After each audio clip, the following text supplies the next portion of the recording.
Matt Sheldon. In midfield 10, Richard Chappell. In midfield 19, Ivan Mirkovic. In midfield 16, Mark Yearman. Midfielder 21, Didier Kretnan. At 49, Trevin Caesar. And at 14, Akwafe Ajekwa.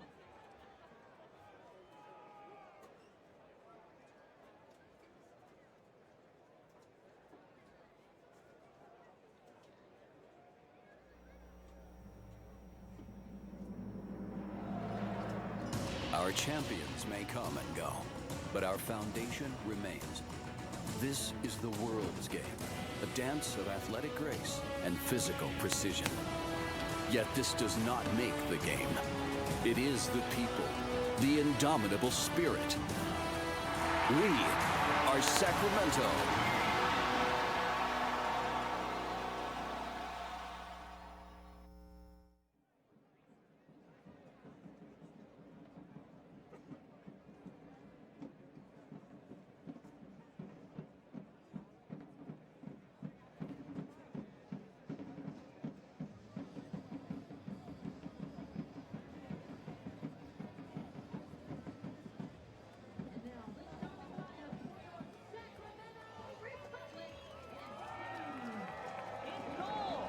Number 12, Evan Newton.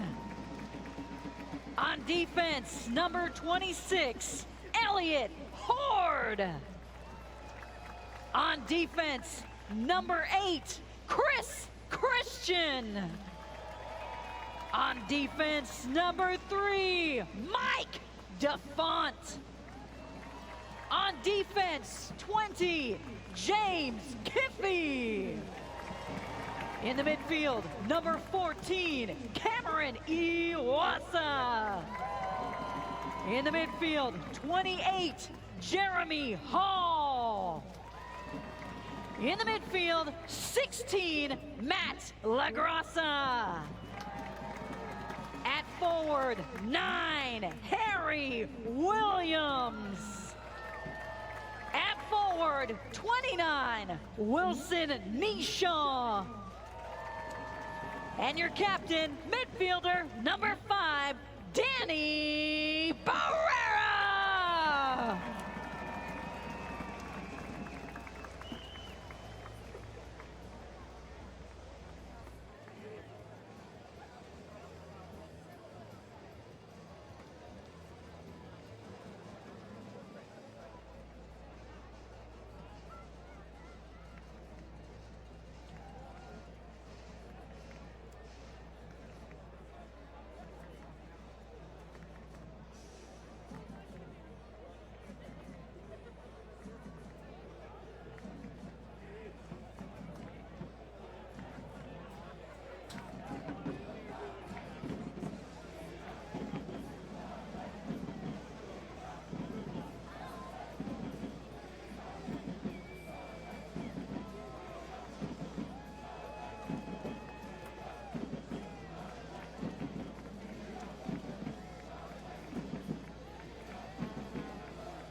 And please welcome to the field the Orange County Blues FC and your Sacramento Republic FC.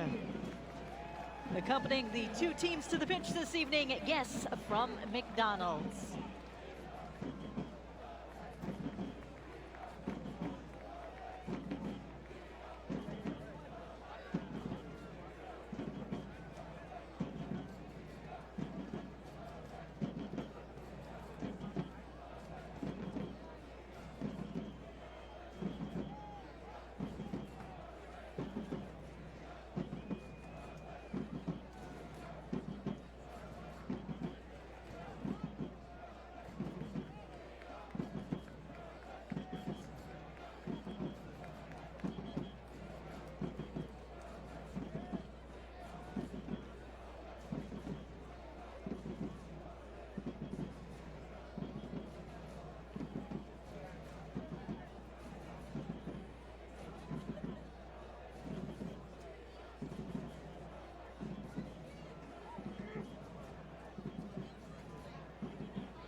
And now please rise and remove your hats and welcome Lincoln Youth Soccer Club as they present our nation's colors. And welcome Latrice Hutchings in her rendition of the national anthem of the United States of America. Oh, say, can you see by the dawn's early light what so proudly we held at the twilight's last gleaming, whose broad stripes and bright stars through the perilous fight o'er the ramparts we watched were so gallantly streaming, and the rocket's red glare, the bombs bursting in air, gave proof through the night that our flag was still there. Oh, say does that star-spangled banner yet wave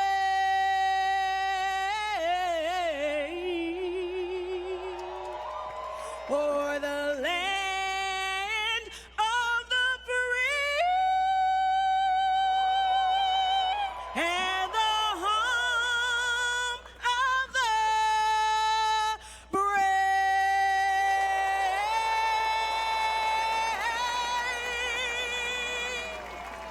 Thank you, Latrice Hutchings and the Lincoln Youth Soccer Club.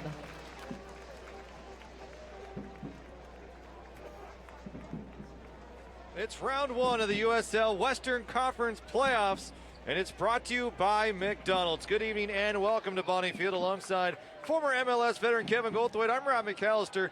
Well, from a club who pulled out an improbable victory to secure the 8th seed to maybe the hottest team in the USL, it should be a thrilling match here between the Orange County Blues and the Sacramento Republic. The Blues, Kevin, have shown they are not intimidated to play here in Bonnie Field in front of 11,000 roaring Republic fans. Meanwhile, we know Sacramento, when they're at their best, they're tough to beat to anyone. Yeah, you're right, Rob. I think really Sacramento's the team to beat when they play their best. OC's proven themselves coming here and really performed well against Sacramento. But tonight, I tell you what, if Sacramento can perform the way that we know they can perform, they should get the W here tonight. Well, it's been a record-setting season for the Republic. 4 new records have been set in the last few weeks now on their way to claiming their first Western Conference regular season title. The boys in Old Glory Red have not lost since July. That's a span of 11 straight matches. They have been absolutely phenomenal. Yeah, Rob, the chemistry is what is really catapulting that, I think, in my mind, for the Republic, Rob. And defensively, they have been one of the best in USL as well. Shared their opponent 12 times, breaking last year's mark of 11. And Kevin, you talked about that chemistry, but we've also had questions of who would replace those stars of 2014. Well, that's no longer being asked. You have guys like Cameron Wassa from Sacramento who set 12 goals on the year. Danny Barrera, 2016, with 9 assists. You talked about that chemistry. How critical has it been to setting some of these records? Yeah, the chemistry is really interesting to see how this team's performed over the last 6 months with the addition of new players coming in. A lot of new strikers, which, you know, typically kind of ruffles the feathers of a locker room, but being around these guys and seeing them, the locker room's as best as it's been. A lot of smiles, a lot of laughs, a lot of jokes. The guys are really kind of gelling and coming together as they should.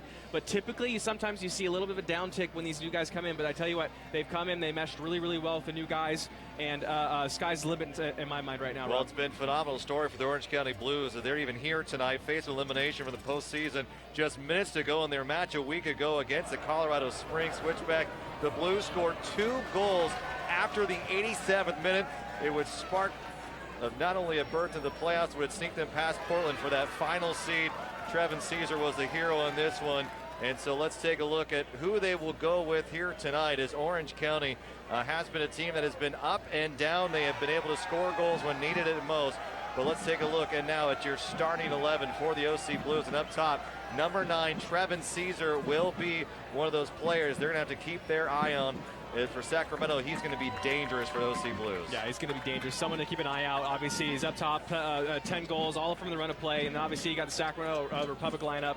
And the Republic really need to focus. Get on a guy like Caesar's hip early. He's got pace. He can get it behind. He can punish you if he takes you on one-on-one. Don't give him space. If you can lock him down quickly, he shouldn't be too much of an issue here tonight, Rob. All right, well, Alliance brought to you by U.S. Bank. Let's get one more look at the Republic lineup here. A couple of changes, making his first ever start in his 6th appearance for the Republic. Wilson Nishaw at that striker position. Yeah, he scored, I think, almost every game he's been in. He's got a wonderful strike rate, so I think now getting him a chance to play a full 90, see what he can do, hopefully get himself on the board, but an interesting call for Paul Buckle. Typical 4-4-2, switched up from the last game. Wilson Nishaw getting the nod. Let's see what sort of shift he can put in here tonight, Rob. Republic have one of the best benches in all of USL. They may go to it tonight, but one of those key players, you said, Wilson Nishaw, in that starting 11. They have Cameron Iwasa as well. He's had those 12 goals, a club record. And so the youngster from Jesuit High School playing as good as anybody, Wilson Nishaw, 3 goals on the season. He has been phenomenal as well. Orange County, the 8th seed here at Bonnie Field, 40 points on the season, 12 wins, 14 losses, 4 draws. Meanwhile, Sacramento, 14, 6, and 10, 52 points, and the first seed in the USL Western Division. We are underway here at Bonnie Field, and the Republic control here early. The Republic in the Old Glory Red, and the OC Blues in the all blue kits here. Trevin Caesar going to be testing early this back four. Here's a Jaquaw. And out to James Kiffey. That back four, what is assignment they will have here tonight, Kevin? How does James Kiffey and that bunch, and his Nishaw is bumped, the crowd doesn't like it. How does Kiffey, DeFont, Christian, and Horde slow down number 9? Yeah, number 9, as well. Another guy to keep an eye on is a Jaquaw. Two pacey forwards that, as a player, you see these guys coming out, and they're going to be running at you, and you think about it all warm up, really, about the pace and what you have to deal with those guys going forward. And the best way to do it is to know where they all at all times. And when you see a defender with the ball on the opposition side, getting their head up to play a long ball, you got to get your arm on them. You got to grab them. You got to break their runs as often as you can. And you just basically, you got to know where they are and have the awareness of where those two guys are at all times. And don't give them space to run at you, and don't give them space to run by themselves at all. You always need to follow them around and know where they are, even when your own squad has the ball, Rob. On the season, Caesar with 10 goals and 26 appearances.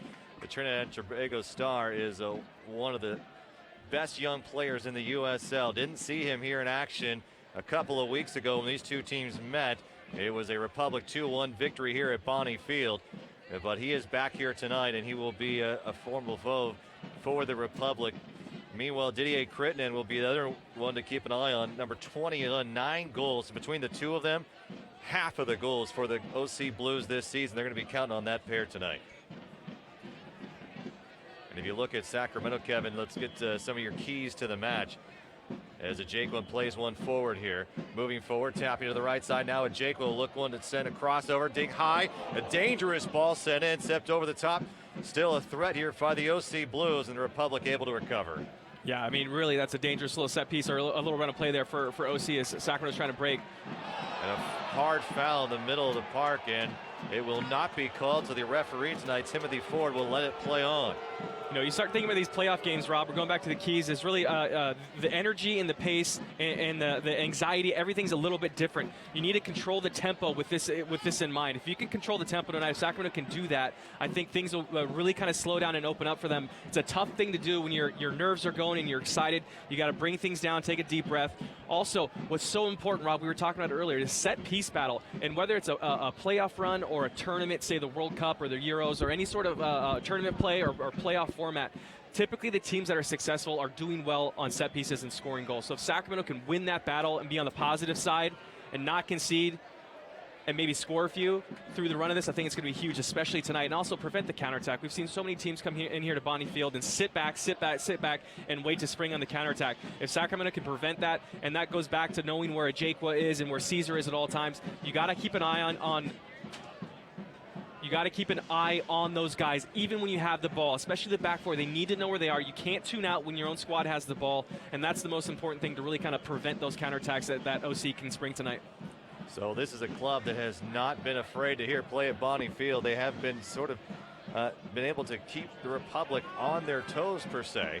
They've won the last 2 of 3 that have played here at Bonnie Field. Overall, Sacramento does own the advantage.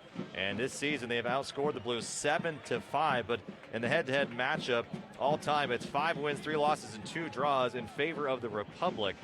But as you know, Kevin, in the playoffs, none of that stuff matters. As we saw a year ago, Los Angeles able to sneak away with a 1-0 victory in the quarterfinals here at Bonnie Field. Yeah, none of it matters. And also, you look at what OC did last game, scored 4 goals. You know, their numbers in terms of goals scored, goals against, I think they're in the negative. One of the few teams to do that.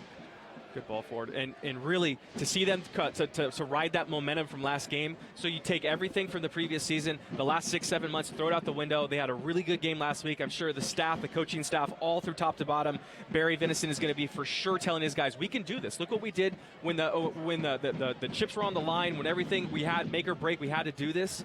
We ended up putting up a 4 spot on somebody and got the result we needed. So you ride that momentum, and that's really what's important for a team like OC to come in here and forget the past and know it's one game, come in here and play the spoiler part.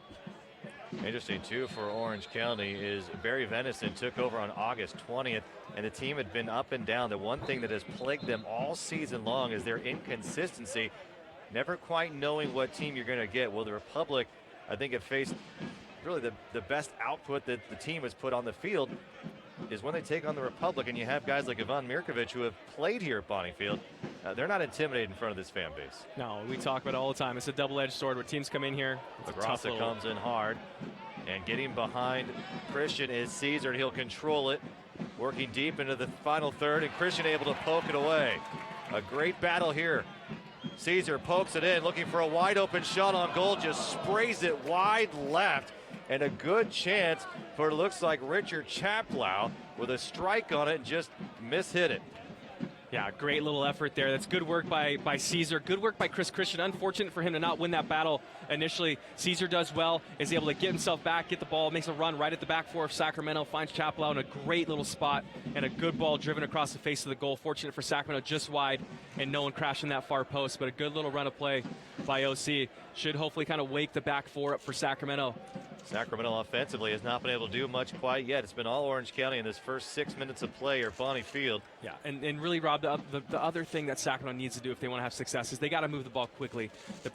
Many of the times that Sacramento doesn't perform well is when guys are taking too many touches, and when they do perform well, guys are moving the ball quickly. Great ball by Kiffey here. Dangerous play. King for the run was Harry Williams, but Josh Cohen able to come up with the stop. Beautiful piece there. Yeah, starts with a good ball by Jeremy Hall. Finding Kiffey, get a look right here. Good ball in the box by Kiffey with that right foot. Just a little bit too sharp of an angle. But really, Sacramento, they have to move the ball quickly. You can't have guys dwelling on the ball. And if they do that, I mean, honestly, it's a simple thing, but I think that just breeds everyone else moving and better communication. And then you're on your front studs and you're thinking when you're moving the ball. And that's where it starts. That's kind of the epicenter. It's Chaplow right there, just battling with Jeremy Hall. Jeremy taking maybe probably one or two too many touches there, but that's really for me, Rob, where it starts is how many touches these guys are taking. Are they dwelling on the ball, or are they moving the ball quickly?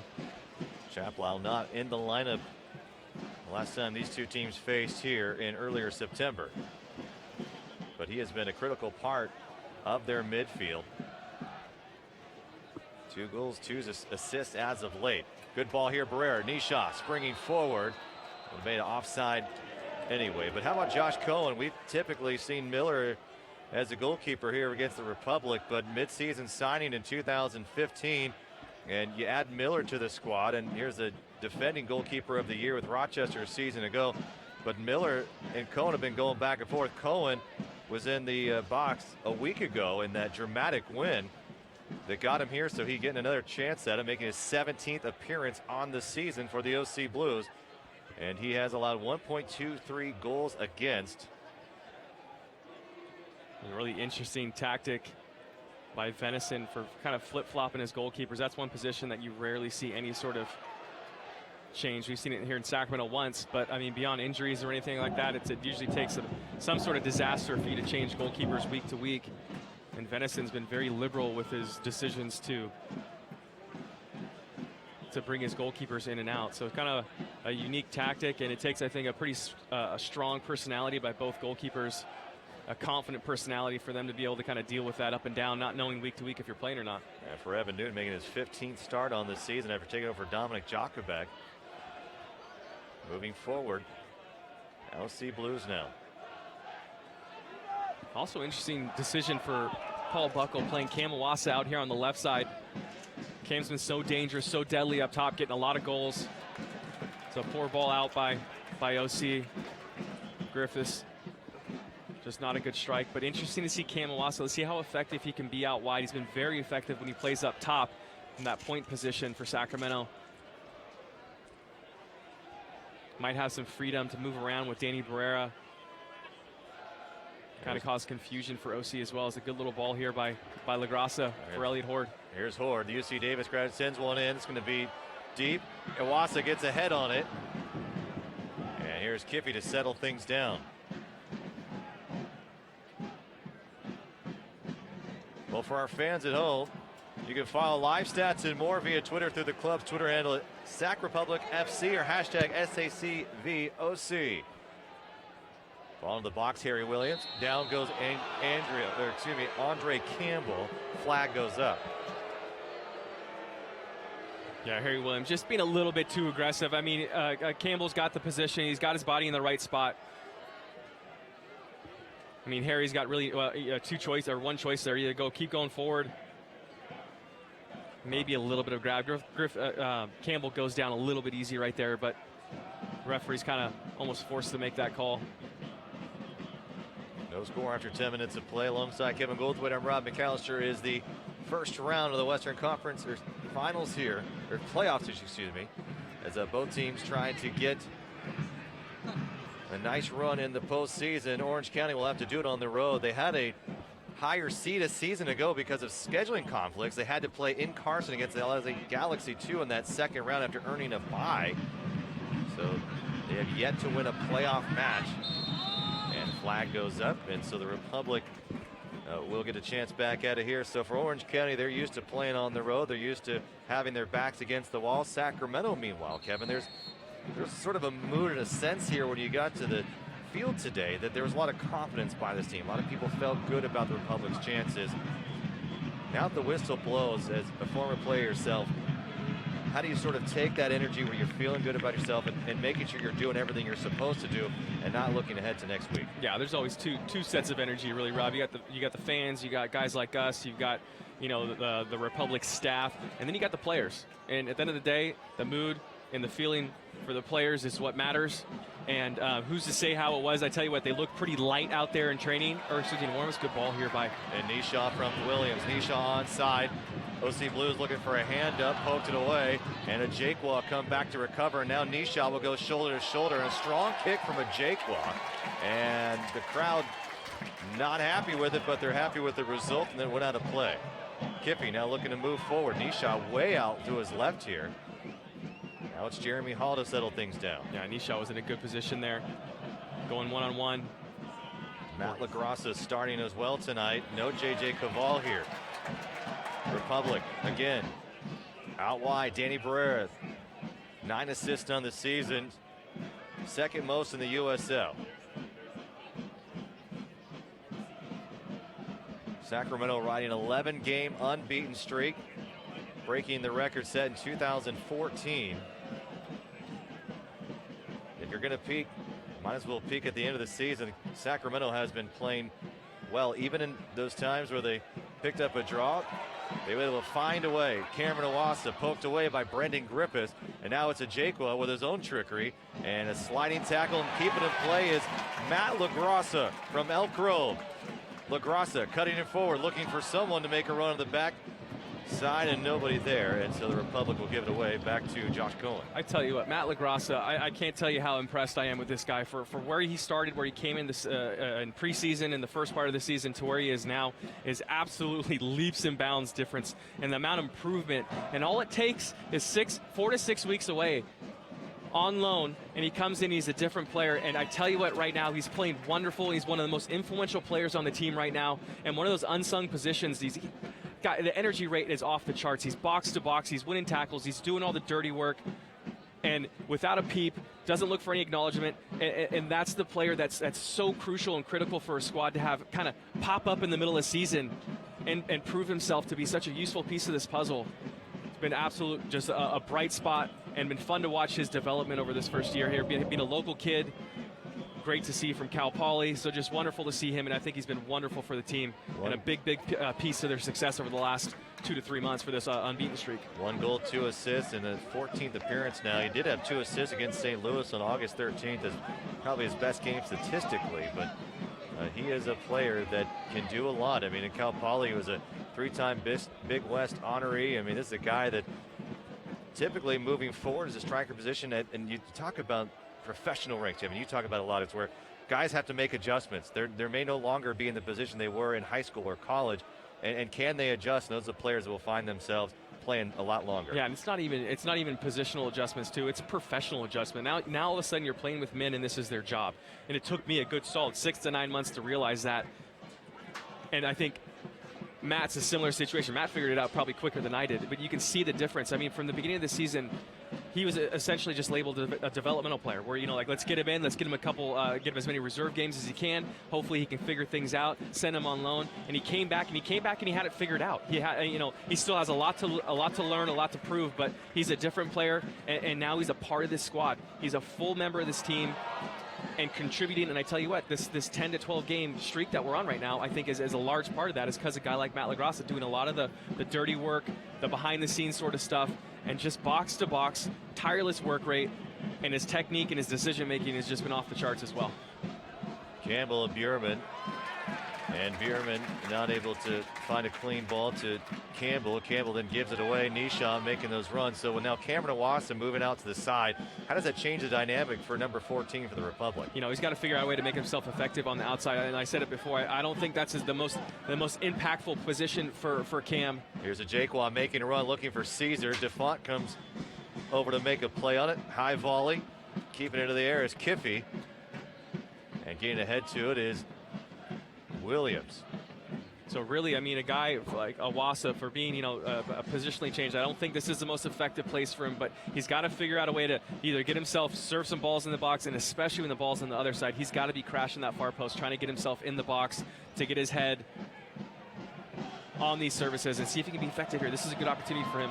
Making a good run, sliding tackle is Matt Sheldon. Sheldon can't make a play for it. Low cross from Awasa looking for Nisha.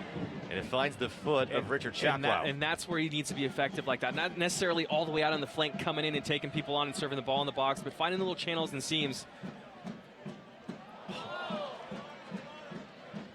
Herrera quickly to Williams, who has his back turn. He'll give it a quick look. Here's Nishan now. Nishan with a move. And breaking it up is Andre Campbell in the crowd with a big sigh. They wanted a big shot on goal there, and great defending by Andre Campbell. That's a great little play right there by Sacramento. Finding that little seam. Wilson Nishan finds himself in a good position, makes a little quick move, and that's what you want as a striker. You make a quick move and get your shot off. Well done by OC. Block the shot. Might have been Plumke, but I tell you what, you make your quick move, take your touch outside of you, have a strike. Wonderful play by Nisha. Unfortunate for him to not be rewarded for that thing to be at least go on target, but good play, good build up too by Sacramento and creating chances right there. Their spacing looking pretty good right here. Cullen comes all the way up as Plumka makes a play on it just outside the 18. Sacramento 8th in the USL in goals scored with 43. Meanwhile, Orange County, their goal differential has been -2. But they are 13th in the USL, so they've had their ups and downs, and Trevin Caesar, as of late, has been a big reason they're sitting where they are here tonight, playing in the postseason. Republic trying to play fast. LaGrassa with a left foot. And that's what, I mean, really, Rob, you said it earlier. It's been like a Jekyll and Hyde sort of team OC has been. You don't know what you're going to get from week in to week out, and I think that's scary for a guy like Adam Smith and Paul Buckle, the staff of Sacramento. Like, you don't know how do you prepare. I mean, you got to prepare obviously for the worst, but you don't know what sort of squad's going to show up. What a great little position here. There's Chaplow hesitating, looking to his right as a Jaquan. Jaquan will let us settle in, and Kippy's not going to make a run for it. And a Jaquan nearly goes down and athletically able to keep his balance, and he'll pick up a corner. A Jaquan looked like he thought he might have had someone outside of him, and tell you what, he's worse for the wear from it. Like, get a chance to. It's a good little ball out by Chaplow. Jake, he's looking for the offside flag maybe, but I tell you, Kiffey doesn't mess around whatsoever, just goes in and gets stuck in, and that's what you got to do with those pacey guys. You got to go in there, and you got to battle with them. So we'll have a throw here. When you have that opportunity to go in and get going hard and get stuck in, you got to do it. And so kudos for Kiffey right there doing it, making his presence known. Sheldon sending one in. Nisha to his back, turn on Griffiths, does. Williams on the run. Nisha will continue his run of form. A hard tackle from Campbell. Campbell making his presence known early in this one. From Portmore, Jamaica, the 5'6", 27-year-old has been very strong early. Ajekwa going hard down. LaGrassa in the neighborhood again. This match starting to get a little physical here, Kevin. Yeah, that's a good example of what a guy like LaGrassa does, the unseen stuff that doesn't go in the stat book. Here's Nisha making a run, backpedaling. And de Barrera with his left foot, and just an error. Yeah, as soon as Barrera stops moving there, waits for the ball, you know that shot's not going to have enough on it to beat Cohen. But going back to LaGrassa, I mean, I want to beat the dead horse of LaGrassa, but I tell you, here's a good look. Once he stops, you can see that the momentum that he has is just going to be killed. And it would have taken something right in the top corner to beat Cohen. But LaGrassa, those are the tackles that you see that don't go in the stat book, but I tell you what, it breaks the counterattack and breaks the chance for Ajekwa to get his momentum going and get his pace to start running at Sacramento's back four. And that little tackle breaks it up, saves your back four, and those are the things as a back four also you appreciate so much to see that. To see your midfielders in front of you, busting their butt, getting stuck on every tackle, on every little play, not taking plays off, and that's what he brings. And me being a guy that played in the back, I loved playing behind those guys. Loved it. It's a good chance here for Harry to break. From Hall. Williams with 4 goals on the season for the Republic. Looking for Nisha. Griffiths breaks it up. Republic still in possession. And they'll keep it on their side of the field as they attack OC Blues here. They've controlled the possession game. Is something you talked about, is own the possession early on for about 6-7 minutes. Orange County had the advantage here. Now as of late, it's been the Sacramento Republic after 20 minutes gone by. Still no score. Yeah, Sacramento settled things down a little bit.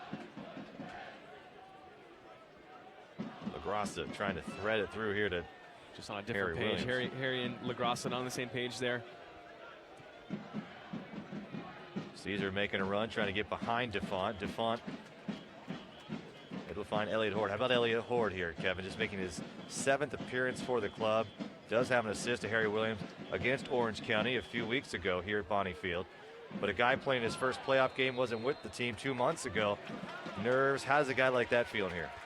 He's got to be loving it. He's come in and he's been absolutely just brought right in, played right back, filled in for Emra Clementa wonderfully. So you come in here, he's got to be not a nerve in the world. You got to be feeling great and comfortable. You're a part of this. And a fun opportunity and a fun chance to come in here and play a playoff game at Bonnie Field for the first time.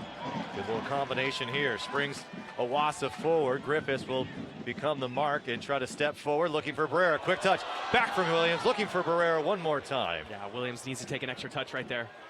LaGrassa again coming up big, and LaGrassa with a stare down to Ajekwa. He's owned the matchup tonight. Well, I mean, that's once again, that breaks the counterattack. That slows things down, allows your guys to get back, get their shoulders right.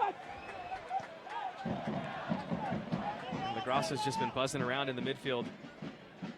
Somehow Matt Sheldon's ball off the arm of Christian, and Christian takes Caesar down hard. No whistle blown here from Ford tonight. So the referee, Timothy Ford, likely expecting a very physical match between these two teams, as it was the first 2 contests between these two. The fouls and yellow cards were aplenty. 9 yellow cards thrown in those first 2 matches, and yet another handball, and this time it is called. Last few have been settled down a little bit, but we had 38 fouls the last matchup between these two teams. These 2 teams are going to get it out. Now you add on the playoffs. It's going to be interesting to see how the physicality of this continues on as the first set piece for Sacramento here tonight at the 23rd minute. And Ford, he's letting them bang, he's letting them play, which is it's what you want to see, but all you can ask for is consistency, Rob. Let's keep it that way. Let's not start calling ticky-tack fouls as this game progresses. Let these guys play, let them be physical. Set piece is so critical in playoff matches. Here's Danny Barrera floating one back. Christian charging hard. And last touch by the OC Blues, our first Cooney corner kick tonight. And that's a great ball by Danny Barrera. You see Josh Cohen take 2 or 3 steps out, realizes it's just a little bit too far out of his wheelhouse, has to take a few steps back, and that's where goalkeepers become the dead man. Look at the couple steps back, gets himself in a bad spot. Chris Christian crashed in that back post, but a good ball in by Danny Pereira. Looks like Kiffy's going to be whipping this ball in. I kind of like this. I think Kiffy's got that left foot that can really put some pace and some zip on this ball, as opposed to Danny Pereira, who likes to loft it a little bit more. Here's Kiffy's first hard strike. So you got to be, you got to clear the first guy, though. I mean, that's cardinal sin. That's all you need to be thinking about when you're serving those balls in. Clear the first man. How about the first time we've seen Kiffy take a corner here at Bonniefield this season? This might have been, yeah, in a long time Kiffy taking this. So once again, a little interesting. And I tell you what, it's a decent call for Paul Buckle. Hall moving forward. Now it's Hall again, and Hall looking to squirt it through. And he's trying to find Williams, and Williams applauds the effort.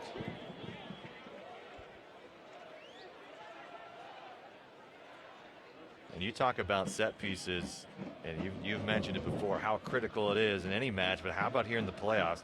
What does it come down to? Well, it comes down to how, well, first of all, it's the services. Your services have to be there. And right now with that corner kick with Kiffy, but I tell you, play before that, Danny Pereira serves a really good ball in the box. Services have to be there. And in order for you to be successful in the playoffs or any big tournament, we mentioned this again, the set pieces is going to be the first stat that I would look at, like after a World Cup, to say, you know, who's successful and why. And I would always put money on it. I bet you, Germany a couple years ago when they won the World Cup, it's probably because their set pieces they had success on there, and the ratios were in the black, not in the red, in the positive area.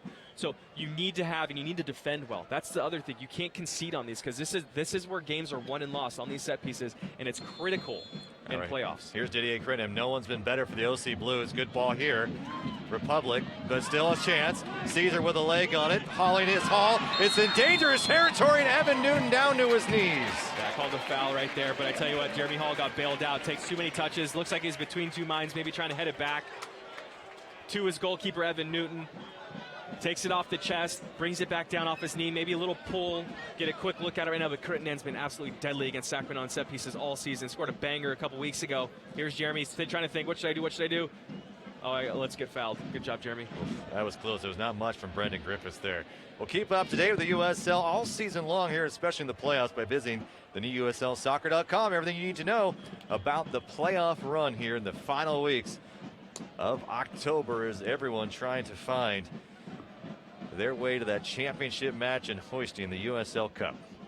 Public did it 2 years ago. Can they make it 2 of 3 years? The journey starts here tonight against Orange County. Great step up from Jeremy Hall. Shoulder to shoulder, shoves down Mirkovic, and a foul is called.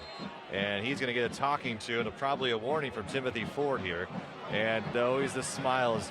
I've never seen a player who commits so many fouls and has the official and the opponent laughing within 10 seconds after the committee. No, I'm laughing up here too. Jeremy's got the biggest smile in the world and one of the nicest guys ever. But I tell you what, he's got a little bite in his game. No need to foul right there. Does it anyways. Here's Campbell, hard-driven ball, and it's dangerous. A Jake one down, bot shot on goal, save, and it's ricocheted off the crossbar. Somehow Orange County can't convert on the Republic's mistakes, not once, not twice, and Republic again have seen an OC Blues shot from a Jaquwa hit off the crossbar. No, that is absolutely just first and foremost a schoolboy error, both on Evan Newton. I think it's Chris Christian as well, going up for the same ball. Get a chance here. Evan Newton's got to be loud, or Chris Christian needs to know he's got to get out of the way. Does a wonderful job, Chris Christian does, filling back in and covering for his goalkeeper, Evan Newton. Clears the ball off the line, and it looks like it was a Jaquwa who took the last shot off the crossbar, and that's going to be a critical moment for Sacramento, Rob, for the rest of this game. Mark my words, we're going to talk about that moment here in the 26th, 27th minute on what happened in that moment, and absolutely bailed out Sacramento, unfortunate not to go down 1-0. A Jaquwa and the OC Blues struck crossbar once, the side post twice in their 2-1 defeat against the Republic here in early September. Somehow there is a lid across the entire front, or maybe a wall would be a better thing, against this goal, because Sacramento now has gotten away with 4 goal opportunities from the OC Blues. And yeah, it'd be interesting to see, like, down there, if it was Chris Christian, if Evan Newton's coming out and being loud, which you got to think he is. If he's committing, he's got to be yelling, letting his guys know to get out and don't go up and challenge that. But fortunate for Evan Newton as well, the guy he collides with, Chris Christian, smart enough and wise enough to fill in and slide back to that goal line. Here's Horde now. Horde with a hard cross in. Deflected. It's a great run, great piece of work there by Elliott Horde. Very, very simple to read that. A couple of good touches. And Chaplow just gets LaGrassa to hesitate for a moment and able to make a run on it. And again, there's some of that stuff you don't see in the box, but it's Richard Chaplow who's sort of had his impact on the match tonight in the midfield for the OC Blues. Oh, he's doing well. He's getting the ball. He's moving the ball, playing good, making good decisions, smart decisions. And that's what you need. There's a good little piece right here. See what he can do. And nice footwork here. Number 10 moving forward, runs to the wall of Mike DeFun. You know, he's a guy that we haven't seen too much for the amount of times that we've seen Sacramento play OC. Chaplow's not a guy, not a name that we mention often, coming in and getting a big, big opportunity here at Bonniefield tonight. Played at West Brom, played at Southampton, and played in England for quite some time. So this is a guy who's got quite a pedigree. Republic, though, able to somehow get away with a lapse in judgment a few minutes ago, and so it remains scoreless here after nearly 30 minutes gone by at Bonniefield. The winner of this match will take on the Swope Park Rangers. Barrera looking for Nisha.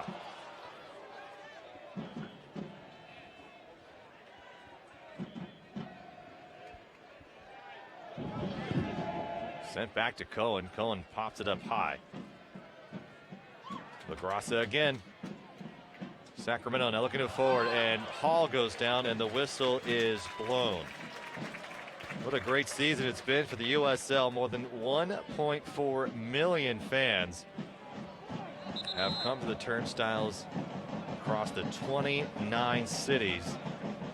And that is a new record for the USL, and it'll likely only continue to expand. Reno joining next year. Republic into the attacking third. Again, it's Campbell who's stepping through. Yeah, Campbell and Elliott Horde are going to be battling all evening tonight. Beautiful night here in Sacramento. 70 degrees was the kickoff temperature here. Just enough, just cool enough. There's a little dew on the pitch. A little water from the sprinklers as well. The ball should be zipping, moving. Wonderful conditions. Oh, good little piece of skill right there. Barrera to Iwasa. Griffiths has been active as well tonight. Barrera now finding Williams. Williams taken down, and a great set piece opportunity for the Republic. Brendan Griffiths, as we just mentioned his name about being so active, did not move his feet well enough there. Harry Williams goes down, and a great opportunity. You know, this evening I'm going to look at this, but I kind of disagree with you. I think Harry goes down way too easy, and this might be the defender of me, but Brendan Griffiths does exactly, I think, what you need to do. Puts his leg out just a little bit. I'll tell you what, that's coming through the back of Harry, and I don't think positionally he might have been caught just a little bit too far on the inside of Harry, and Harry could have turned him quickly, and he's just got to stick his leg out to prevent that.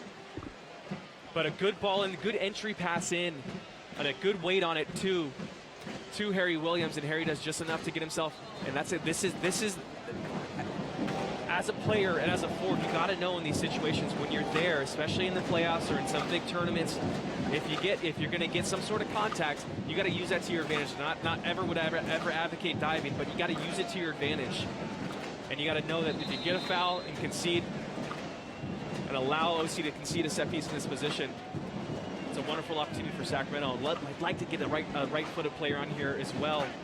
It's got to be a shot on goal to the near post by Danny Barrera. No way he's serving this ball in the box. There's Barrera.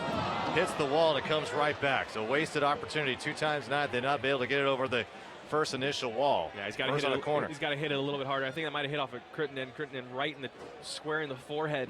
Didn't even move. But a good effort still. That's the kind of the effort and the angle that you want to see. That near post with Danny Barrera being a left foot. Well done here by LaGrassa again. Here's LaGrassa. Small tap forward inside the box. They continue to make a run. LaGrassa! A jumping save by Josh Cohen, who just saved the day. LaGrassa with one heck of a strike. The whole crowd ready to erupt here at Bonniefield, and again it stays scoreless. Get a look here right now. Great little layoff. LaGrassa, good technique right there. Gets his knee over the ball, tries to bend it at near post. But the soccer gods aren't happy with Matt LaGrassa right now. For all the work, all the hard work he's doing defensively, you got to reward the guy. He wins it. He's breaking up counterattack after counterattack, gets himself right on top of the 18-yard box, puts a good strike on the ball, and a wonderful save by Cohen. And let's see if Sacramento can capitalize here. A short little corner here. Williams back to Kiffey, and it will go Orange County. A wasted opportunity. Okay, so this is once again 101 Kevin Goldthwait soccer, where I can't stand short corners because that's the reason right there. But that being said, typically Sacramento's worked that play wonderfully, but also they've been doing it for 3 years right now, 3 years running, and I'm sure OC have seen that at least a handful of times. Well, how difficult does it become the playoffs where you've scouted a team to a point where is the team that's successful, like the Republicans, the first, you don't want to change too much because it's what's got you here, but you also don't want to hand them exactly everything you've done for the last several years. So how do you balance that? You know, there's all sorts of great little ball. Good ball from Williams. Williams steps back up. Plumka. Chaplow. Diving. Here's Horde. Able to make an athletic move. Hard ball. It's Iwasa, and it just sails near post. It's wonderful by Sacramento. I tell you what, going back to Elliott Horde is 2 or 3 times right now where he's so predictable outside, does a wonderful job to get himself in that position, takes a nice little jump, takes a good touch forward.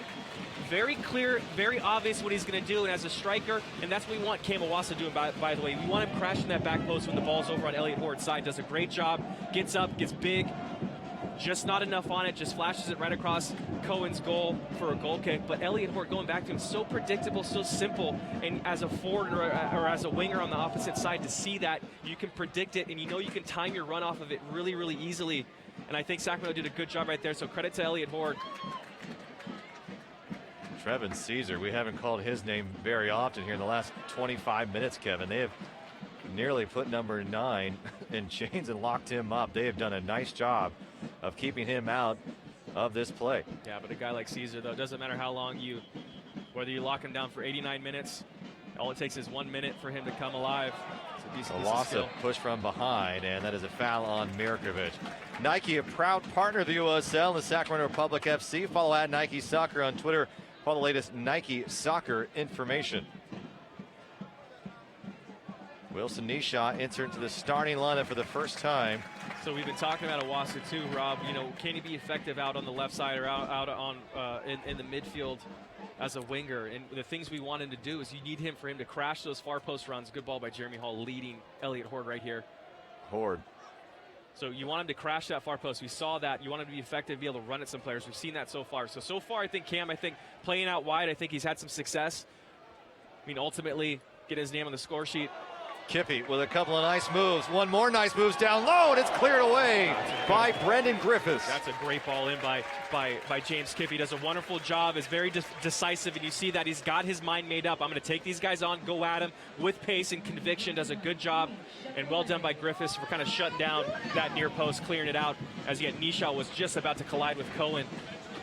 And it will be Danny Barrera for this Cooney corner kick. Tower Bridge Battalion stomping their feet loudly on the bleachers. They'll find Hall here. Hall moving against a Jaquan and taken down off the face of a Jaquan. You know, you want to talk about quickly also, you know, that set piece, the short corner that Sacramento takes. There's no coincidence also that Ivan Mirkovic is playing. And I'm sure he's telling his guys in his squad, if you see this short corner come, this is what they're going to do. And Nisha wanted a foul, and Nisha at least looking for a foul or a corner, won't get either, and it'll be a goal kick for Josh Cohen. Josh Cohen played the Burlingame Dragons until the OC Blues signing last year, and midsummer played UC San Diego. And this goalkeeper from Sunnyvale, California, in a big match for the OC Blues here in the first round of the Western Conference playoffs. Here's Campbell now.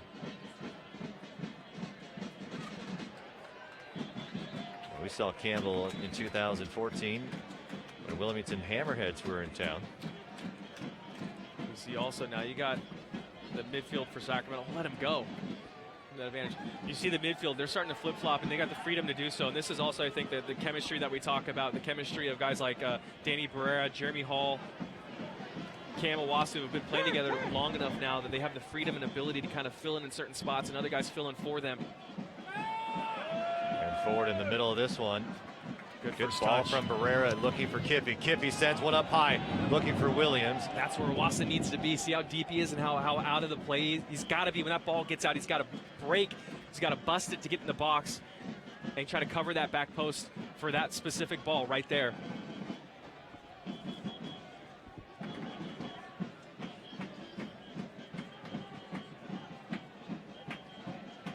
Both teams have had their chances here. DeFont goes down hard, and a whistle is going against Ivan Mirkovic. And so Mirkovic, who spent 2 seasons here with the Sacramento Republic, sent to Orange County the start of this year, is hit with a hard foul. Yeah, and will he be booked? And it looks like a yellow card's coming. Well, this is me talking. This is me talking to, and this is definitely probably showing his studs, showing the bottom of his boot, and connected with Mike DeFont. And really, if that's what happens, and it's not going to be a caution, that's kind of an interesting decision there by Ford. And there he goes again, kicking the ball away. So just missed that tackle right there, but looks like, Ivan wouldn't put past a guy like Ivan to show the bottom of his boot in that situation. Well, here's Barrera here, a pretty dangerous place, with a little bit deep, but he can make a play. And you get someone like Christian running, and they're going to look for that back post. There's Christian.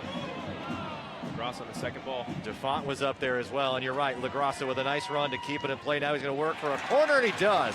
Hits it off the shins of Sheldon. That is just wonderful play by Matt LaGrossa. That's his role and responsibility. He's not the guy crashing the box, but you got to pick up the second balls. And I tell you what, second balls are so important when you're playing. And look at what happens because of it. You continue to have this attack going forward. OC's still under pressure. You got another set piece opportunity simply because of a good work rate and a good effort there by Matt LaGrossa.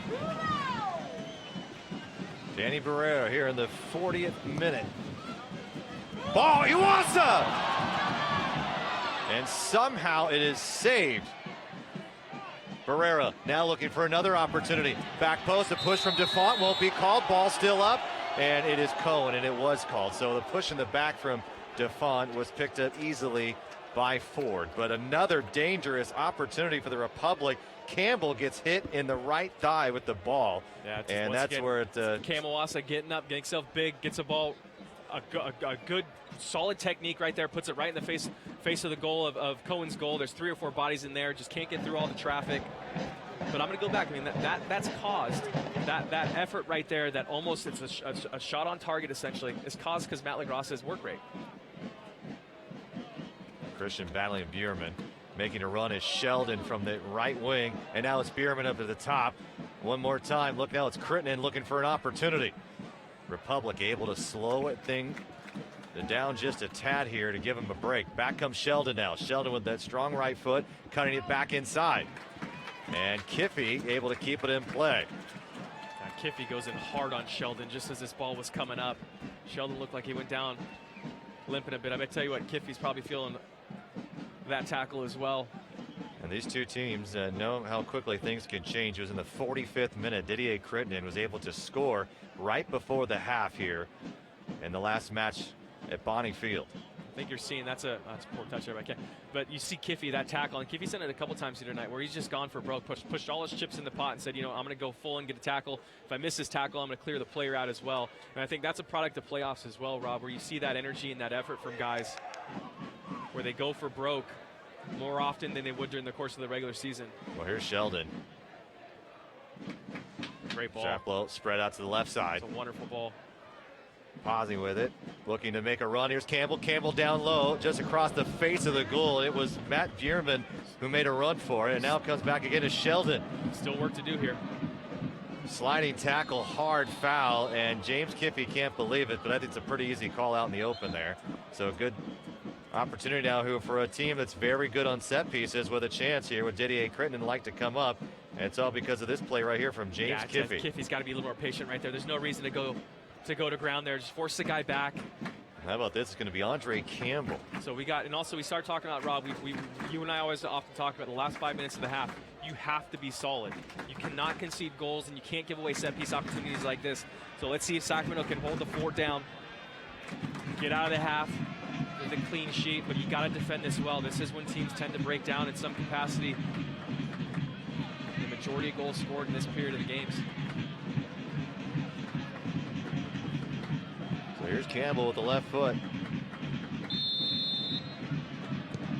Ball driven high. It's Plunka. DeFont there. Ball still in a dangerous play, and it trickles out, and it will be a corner kick for the Orange County Blues, their first of the evening. Yeah, and that ball served to the back post. Well, become the fan of the USL on Facebook for exclusive news, interactive content, or follow them at USL on Twitter. Keep up with all the live action during the 2016 playoffs. Short corner from Crittenden back to a Jaquan. And Crittenden will pop this one high, looking for Campbell. Knee shot. Campbell. DeFont. Campbell again. A lot of touches from both teams and not sure what to do with it. Now Campbell's looking to make a turn on Williams. Campbell working his way into the box. Cuts it off. Is Christian. Back comes to Williams. And Chaplow, and it will be a goal kick coming up for the Republic. That's fortunate for Sacramento, I think, on that, to get that goal kick. Even before that, you got a guy like Campbell running in the box with Harry Williams defending and just a little bit behind him. I mean, more often than not, or not more often than not, but oftentimes penalties are conceded in that situation because I mean, to put it bluntly, I mean, forwards aren't the best defenders. So they're coming in and they're looking to grab. They're trying to get out of the situation quickly and easily. And a lot of times, and you saw my body language up here with Harry Williams tracking down Campbell coming into his own box is a nerve-wracking moment for a Sacramento fan. Great back touch. heel looking for Williams. And OC Blues will get the throw. So there will not be any time added here. And this will probably do it for the first half here of play. But very physical between these two clubs in the first 45 minutes. Each with a couple of good looks, could not convert. Republic able to somehow escape a couple of mishaps. And a Jake will hit the crossbar for the second time in as many games at Bonnie Field. Republic with two good shot opportunities as well, could not convert.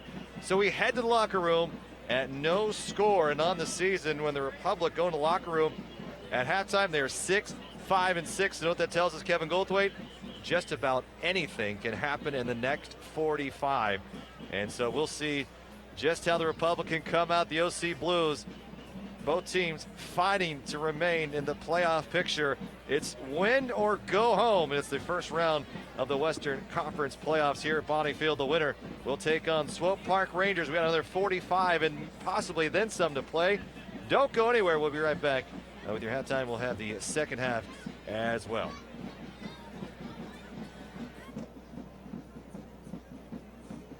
Now at Roundtable, there's something marvelous worth sharing. The double pepperoni all-meat Marvel pizza featuring both our primo pepperoni and mini pepperoni, along with salami, Italian sausage, and linguiça, baked to perfection, atop our 3-cheese combination and zesty red sauce, then topped with Parmesan cheese. It's just $18.99 for a large. And our original all-meat Marvel is just $18.99 too. Whether you order online from your mobile device or come into Roundtable and help us spread the word. Roundtable, the last honest pizza. I pitch for the San Francisco Giants, but my most important job is being a dad. I take mis hijos for regular checkups to stay healthy, but over 1 million undocumented Californians cannot see a doctor. People are in pain, even dying from treatable diseases. No matter who you are or where you were born, healthcare is a basic human right. If we make healthcare real for everyone who calls California home, then we'll hit a home run. And that's what's up.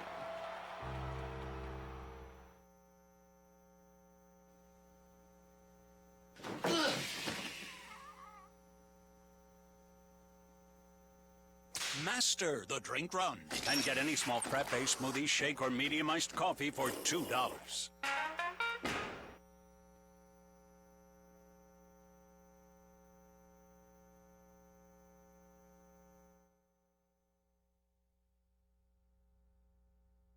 And for your halftime entertainment tonight, it is time for the McDonald's mini match with kids from Land Park Soccer.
seconds.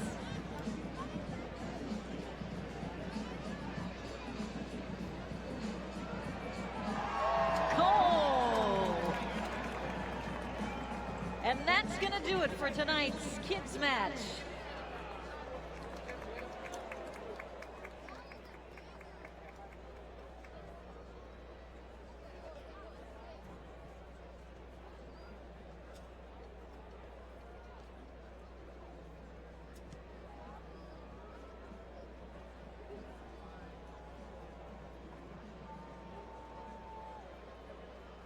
And please welcome tonight's groups in attendance. We have East Sacramento Compass with us.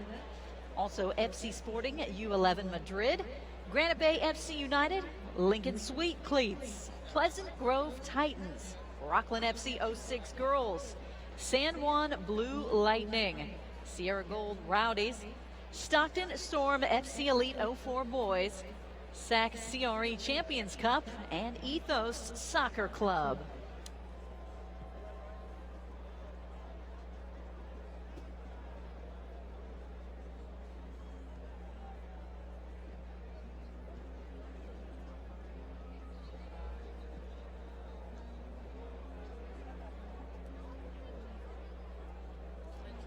All right, fans, time for the Sprint Trivia answer of the match. The question we asked you earlier, how many second half goals did Republic FC score in the 2016 regular season? If you said C, 30, you are absolutely correct. Thanks for playing the Sprint Trivia.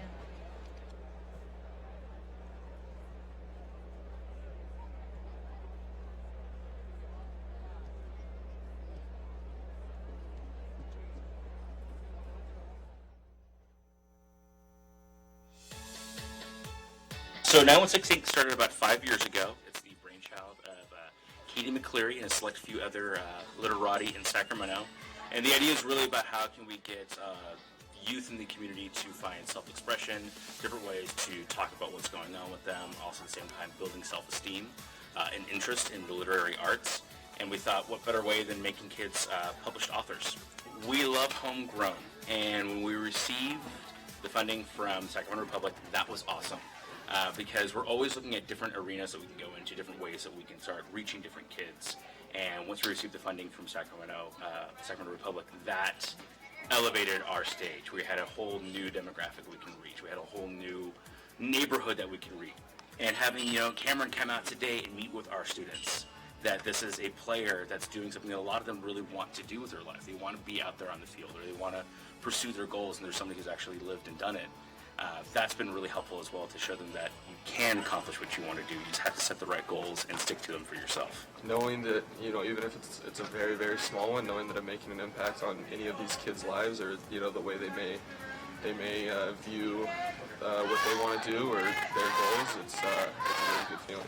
To let them get a chance to pick my brain, because that gives me a chance to kind of learn a little bit more about them, just in having the conversations and stuff. And then being able to play a little bit of soccer over there with the kids was fun as well. Growing up is never easy, and there are a lot of obstacles in the way. There are a lot of things that can make it difficult for you to find out who you really are, and so much time is spent on soul searching and finding out the kind of person you are. So there's an avenue that allows you to express yourself creatively and helping you find your voice and amplifying your voice. I think that's the key thing. Seeing that spark in the kids' eyes as they write their stories and their poems, and they share it and they get the feedback from other people, is always amazing. Food Literacy Center, our mission is to inspire kids to eat their vegetables. So we go into after-school programs in low-income schools, and we work with elementary kids, teaching them cooking and nutrition. To have them come in and cook for the kids and have them eat something that they say, this is amazing, and then to tell them it's all vegetables, and watch their faces, especially if it's a vegetable they've never tried before and they try the raw one first. They're like, I don't like this. And then they see what it can be. It's always really exciting. So this is one of the coolest events I think we do. We brought in local chefs, and each of them were assigned a different vegetable, which they got to turn into a delicious bite and tempt the children with.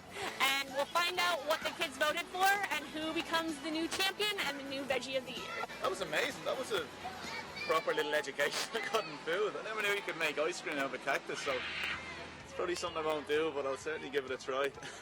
You know, it's important to learn, you know, how much nice food and recipes you can make from fruit and veg at a young age, you know. So it's something I don't think many of us had at that age, so it's excellent for the kids. We're essentially doing this because it's Food Literacy Month, and we're trying to raise awareness among the community, and especially with local kids, about eating fruits and vegetables.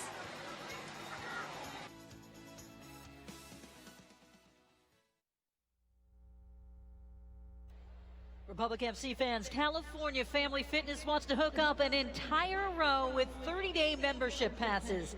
Congratulations, Section 104, Row 3. You've just won 30-day passes.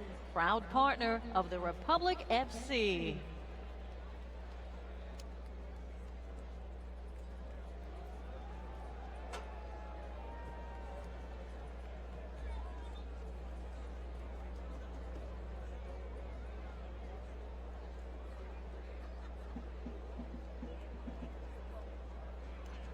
The Sacramento Republic FC and Roundtable Pizza would like to welcome everyone celebrating a special occasion with us this evening. I'd like to wish a very happy birthday to the great Tom Bisline.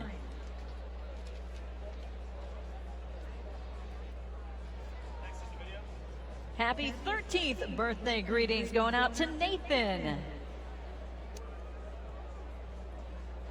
And thank you for 36 years, Fritz.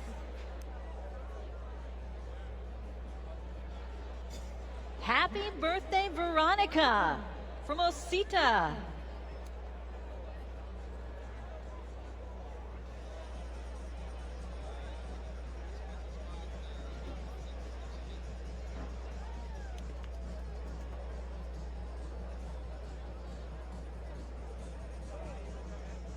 And happy birthday, Chris Nasser from your Sacramento Republic FC family.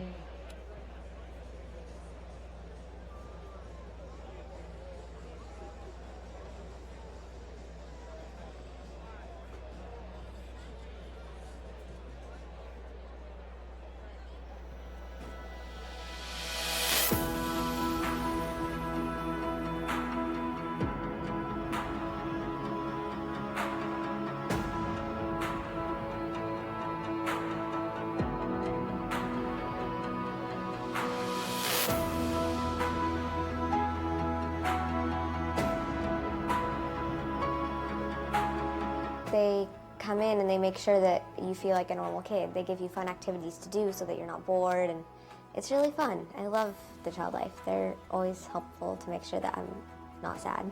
So the Child Life specialists are there to help the whole family cope with the diagnosis, but they're specialists that are there solely for the emotional health of the patients and the families.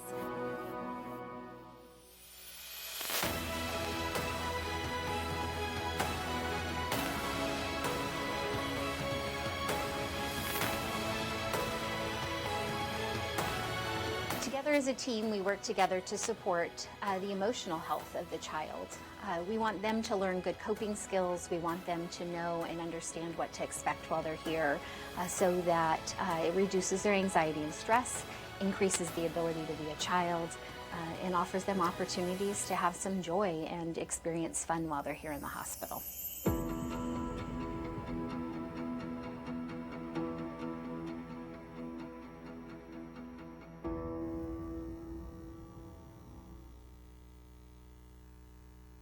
Republic FC will host the world-renowned Liga MX Chivas on Wednesday, October 5th, right here at Bonnie Field. Tickets are still available for this friendly match at Ticketmaster.com. Kickoff will be 7 p.m. and tickets to this match are not part of the season ticket holder package.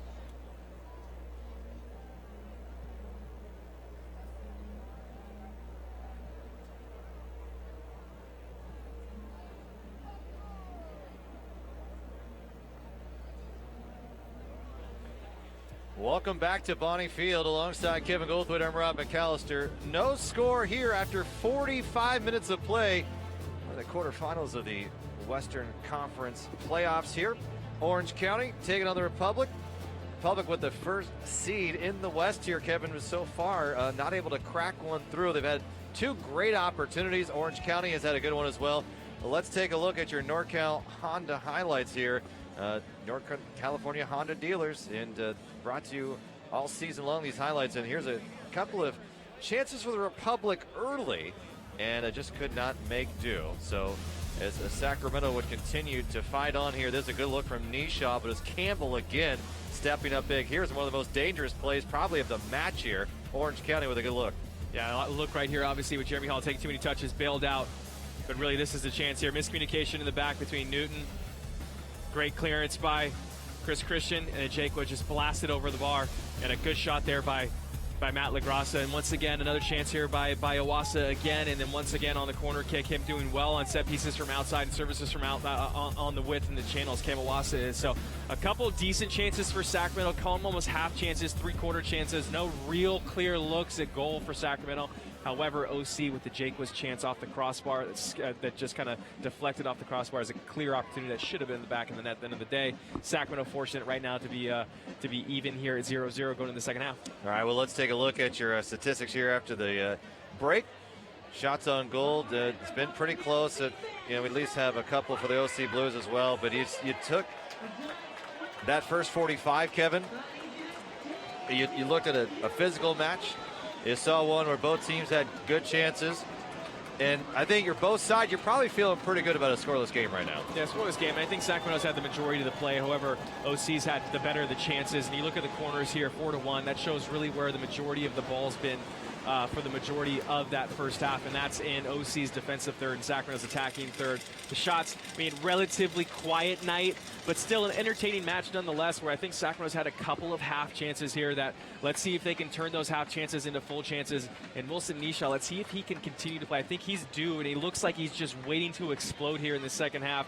And he looks energetic in the first half as well. So let's see what he can do, and hopefully Sacramento come out here and put a goal in the back of the net. All right, we are underway here for the second 45 of play. No score after 45 minutes as both clubs are looking to break through. The winner will take on the Swope Park Rangers next Saturday night. Backheader here, Barrera looking for a good run, and it's that's well done by Wilson Nisha. That's what you want from your point forward, to be able to kind of flick balls in behind at an angle with runners like Danny Barrera or Cam Owasa kind of streaking off of him. Just a little bit too heavy or not enough width on it, and OC's able to kind of track it back. Well, Sacramento is not used to scoring in the first half. 43 goals on the season, 30 of them have been scored in the second half of play. That's the second most in the USL. Only to the Red Bulls, too, who have 36 on the season. A foul is called here on Ivan Mirkovic against Danny Barreras. And how about Ivan Mirkovic coming back? We saw him take the field, and a great story as he held the hand of Misha, a young child who had an injury, a brain injury. And here we go, more on a play as Horde sends a hard cross in off the face of Campbell as Williams tries to settle it down. And the whistle blows as it looks like Campbell will be attended to. But if you saw Mirkovic come out, holding the hand of Misha, that brain injury that he saw the kid at UC Davis Children's Hospital when he was here as a part of Republic. And Mirkovic said, could he come back out? And here he was. Yeah, great story. They continued their relationship, and I think that Ivan's been a real inspiration for the young guy, and a great story to see, and good to see Ivan. And Ivan, one of the fan favorites here when he was in Sacramento, and still just he's a great person, a great guy, and I think that just kind of shows the relationship that I think Sacramento, the Republic, really has with UC Davis, Children's Hospital. And I think that relationship and even what, we got guys in the Republic that go on their own volition weekly. Evan Newton is one of them. Chris Christian go typically every Thursday. They'll go for an hour and just go hang out with the kids for a little bit. And I think once again, going back to that relationship with UC Davis Children's Hospital. And at the end of the day, even when I was a player, Rob, that was always it was a tough thing to do, to go to visit sick kids all the time. But if you can just make an impact, for an hour a week on these kids, it does do a lot for the kids. And sometimes you kind of forget that a little bit. But I think the guys, Sacramento guys like Evan Newton, Chris Christian in particular, are guys that really kind of take advantage of that and use their what they do for the betterment of everything, really. Well, that's what we're talking about. It's always more than just the game on the field, right? There's just such a greater aspect to having professional sports teams. Here's Harry Williams now deep, and he's going to look to pick up a corner kick, and it's going to be a throw. So just missed that end line there. But you're right, Kevin. You've seen club players time and time again at the UC Davis Children's Hospital, and how about UC Davis, a great sponsor with the Republic. Throwing here, Danny Barrera. Like Elliott's offside there on the throw, and he's got to see, he sees the whole pitch right in front of him. Needs to, as soon as he gets that ball in bounds to Danny Barrera, he needs to get himself back onside again. Danny Barrera, second in the USL with an assist, has not been able to get a clean look tonight. But let's look a review at your keys to the match that we saw at the start of the match here that you played 45. What do you think? So far, I think for the majority they've done well. Let's go through them real quick. We got the first one is control the tempo. I think Sacramento's done that. You look at where they've been. The majority of the possessions been in Sacramento's attacking third. They've controlled the tempo, win the set-piece battle. No real damage on it so far, but I think Sacramento's had more set-piece chances and prevent the counterattack. They've done a great job, and I'll single out Matt LaGrassa once again for being one of the sole reasons why that counterattack's been stopped. So far, I think the first three that we're talking about, the keys to the game, I think Sacramento's done a decent job. They can still be better and really want to focus right now in the second half on set pieces. Can Sacramento capitalize, and can they prevent OC from capitalizing on set pieces? Because I think that's where OC is going to, if they're going to be dangerous, it's going to be there or on their set pieces, or excuse me, on their counterattacks. Didier Chris will be the man that will keep their eye on number 21. Kevin Caesar out in the open play. 10 goals on the season. Between the two of them, they have scored 49% of the OC Blues' goals on the season. And Ajekwa, who has been so dangerous as well, had a couple of good looks at it. He's only got a goal, but he is a very sneaky, pacey player. And how many times have we had let out a big sigh after number 14 for the Blues has taken a strong boot to the ball? I mean, he has been all over here in the last couple of contests. Great ball served up top. Here's Horde cutting it back, going against Campbell. Horde looking for a teammate, finding Barrera. Looking for Williams there in the box. You expect better there from Danny Barrera. Serves a poor pass in, kind of almost springs a counterattack by OC. Fortunate Sacramento picks up the ball again, and who is it once again? Matt LaGrassa picking up that second ball. Him and Jeremy Hall in there.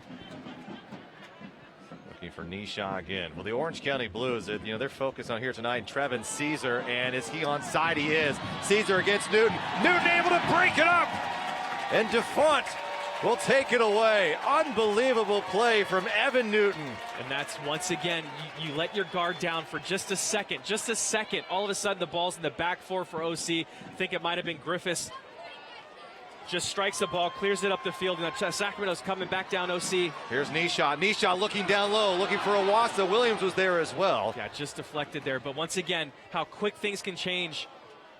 Essentially, a ball's being cleared out of OC's back.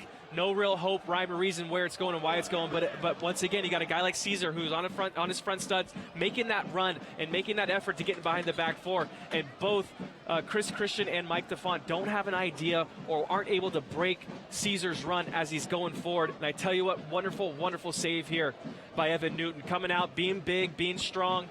Caesar's got to do better. He's got to at least get something off, get a shot off or something. But Evan Newton comes out, times it perfectly. And that's another thing you talk about in playoffs and tournaments and in cups. Goalkeepers have to have big games and make one or two saves a game to keep their team in the match. One right there, obviously, for Evan Newton in the first half. The post was the other big thing for Sacramento, keeping him in the game. And those are the things that need to go your way. And you got to get a break. You got to catch those breaks. And Sacramento right now so far have got two big breaks. And Cullen on the other side with a big save against Matt LaGrassa. So each goalkeeper stepping up in a big way tonight. Who will break through first? But really, we talked about it earlier, Rob. I mean, Ajekwa and Caesar. It doesn't matter if you lock them down for 89 minutes and 50 seconds. They're going to have 10 seconds. That's all it takes for those guys to get in behind the back four of Sacramento. Here's Hall looking for Nishan. Nishan making a run. Plunka able to get in front, and Nisha running into Josh Cohen, and it'll be a word from Timothy Ford, the referee. Yeah, good battle there by Nisha. I like that he's got the never say die mentality on that situation. You got to keep fighting through that. It's a decent ball there by Jeremy Hall, just a little flicking behind. Plumke and Cohen come out big, but Nisha's not backing down or quitting that. Like to see that from a striker. Caesar making a break against DeFont. Caesar able to shield it. And he's going to work all See, that's good around defending the right there. side. That's good defending by Mike DeFont right there. You don't need to dive in. All you need to do is have Caesar go backwards. That's mission accomplished there for Mike DeFont. As a defender, it's hard to realize and accept that you don't, you want to win the ball. You want to make a tackle. You want to do something. But it doesn't take anything. Just make him go backwards and you have a successful play and a successful battle. And so Mike DeFont does a good job of being patient there and forces Caesar to go back, and they can reset their line. Because Caesar's only thinking one thing, move ahead. Now here's Bierman. Bierman looking for Caesar. A sliding tackle by Christian. Slows things up for just a moment. But the OC Blues are not quite done yet. Williams comes diving in hard. No whistle blown, and it's Awasa who will take it away. Good piece of play right here by OC. Sacramento needs to be careful. Now here's Williams tracking, looking with Campbell. Each player shoving a bit here. They'll play on. Now it's Awasa moving forward. Danny Barrera's got a little bit of space just outside the 18, broken up by Mirkovic.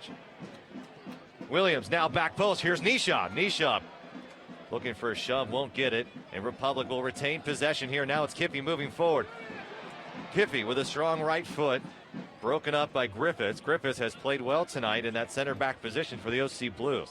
Yeah, Kiffey's been another one of those guys for Sacramento that doesn't get enough credit. You don't hear his name too often, but week in and week out, just consistently good player at a left back position, which is such a late tackle there by Danny Barrera, which is such a hard position for a lot of teams to find and lock down. You see on so many clubs and so many teams, that left back position just seems to cycle and cycle and cycle, but when you lock it down and you find someone like a James Kiffey, he's been absolutely instrumental for the past few years. And you look at even another big club, say like an Ashley Cole, who can be, for 10 or 15 years, can be a solid left back. There aren't too many players around the world that can do that. And right now, I think Sacramento's got a really good situation with a solid, good left back in James Kiffey. DeFont cuts in front. Well, you remember James Kiffey was brought on toward the end of the 2014 season, played just 5 matches heading into the postseason. Ended up helping to win a championship. Yeah, I tell you what, that's Graham Smith. Just got a nose for finding players. I mean, on the other side of the field, you got Elliot Horde, who we found kind of, off the beaten path from Fresno. Bring him in. He's played great for 7 games. He's got a lot of work to do to be, in the same conversation as a James Kiffey or an Emmer Clementa. But who knows what happens with Emmer Clementa? We don't, the season's going to be ending. Emmer's obviously just recovering now, started jogging relatively recently. Hopefully he's back on his feet. What's a terrible tackle. And a Jaquan is whistled for a foul, and Ford will pause for a moment, and Ford's going to have a conversation, and he's going to bring a Jaquan his way. And a Jaquan, now remember, 86th minute, went hard against Horde and was kicked out of the game. It was his 2nd yellow of the night, and he was escorted off. So OC Blues finished the game with 10 men. So he is going to be on watch now here for the remainder of this one at Bonnie Field. Ford's been doing a good job. He's been keeping the cautions in his back pocket or in his pocket for this match so far. So if anything, though, that would have been one, I think, that could have been justified. Crowd chanting Sac Republic, each side using a turn. Here's Horde. Horde against Plumka. Plumka trying to win the ball. Horde able to get it back for a moment. It will be a throw for Sacramento. Good job by Elliott there. Wins the ball back. Stays on side. Ball lofted in. Cohen. And somehow able to snag it out of the air. So Josh Cohen again making a very athletic move to save what could have been a ball in the back of his net. Yeah, that's a tough ball for a goalkeeper to go up. And I like, once again, seeing Nisha go up with him. Don't take that play off. Make it difficult for Cohen. You're probably not going to get your head on it, but a good look here. Horde does a good job, lofts the ball in the box. Cohen comes out strong. Good job by Nisha going up with him. And I tell you what, that's a tough ball for a guy like Cohen to wrangle and snare in. Does a good job, brings it in. Christian being tested here. They're going at him. It's Caesar. Caesar trying to corral it. And it'll be a throw for OC Blues. Here's Bierman.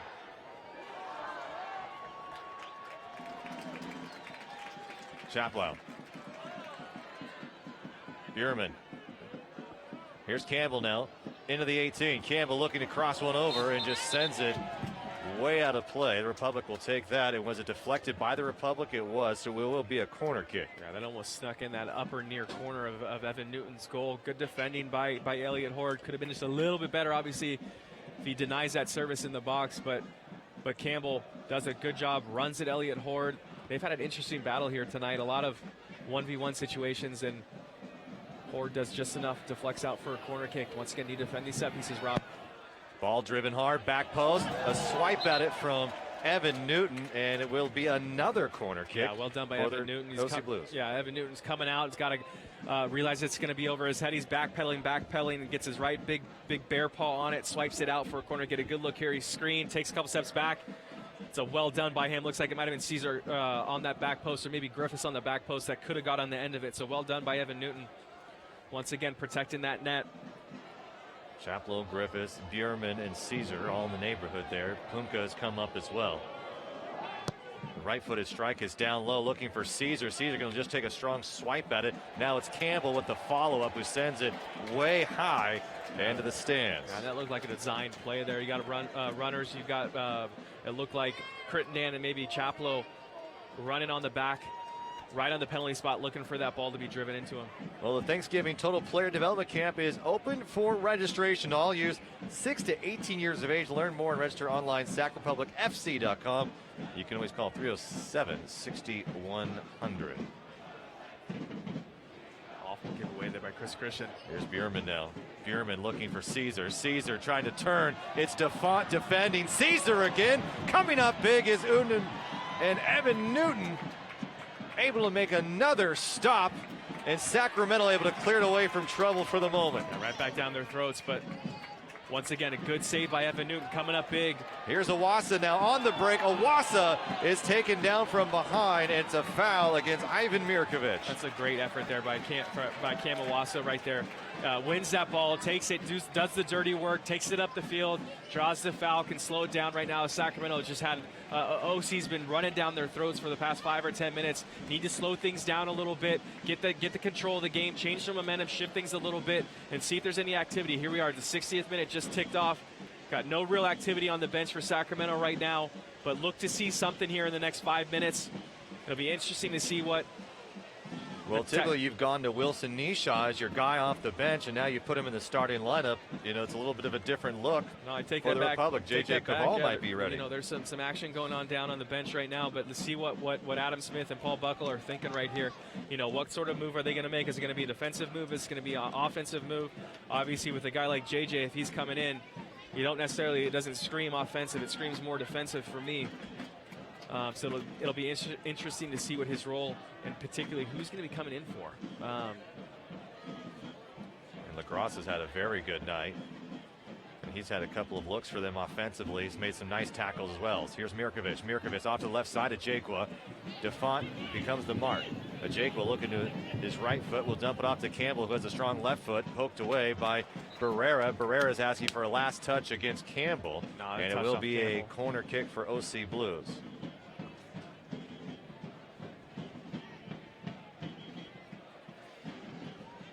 Orange County Blues have had the possession here, and here's one more stab at where it touched last, and it was Barrera. So the right call made on the field, and here we go. A set piece coming up, driven hard, back post, and looking for Griffiths, and it sails out of play. A goal kick for Evan Newton in the Republic. Goal differential in the season, -2 for the OC Blues. So they'll continue to fight and hang in on this one. So here we go. Wilson Nisha's night is over after about an hour of play. It will be JJ Caval, who was brought in during the offseason after he was not re-signed by the San Jose Earthquakes. Played on loan a few times here in 2015. Made 3 appearances with Sacramento as a loan player. And here he is this season playing in his 28th appearance. So here we go. We got Cam Awasa going up to that point spot. Harry Williams to be underneath him. Matt LaGrasse is moving out to the left. And in the middle will be Jeremy Hall and JJ Caval with Danny Barrera out on the right side. So interesting move. This is where I think, once again, where we talked about how effective Kamawasa can be on the outside, as opposed to being, as Ivan Mirkovic once again, it's got to be the persistent infringement. It's got to be coming soon for him for the caution.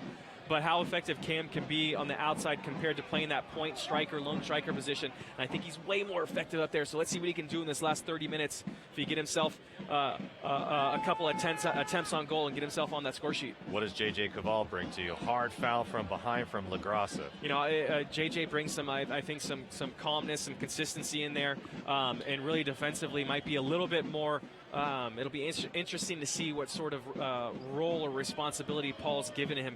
You know, we've seen him typically be that sitting midfielder, but about halfway through the season, Paul gave him the green light to be the box-to-box guy, and it looks like he's playing a little bit behind Jeremy Hall right now.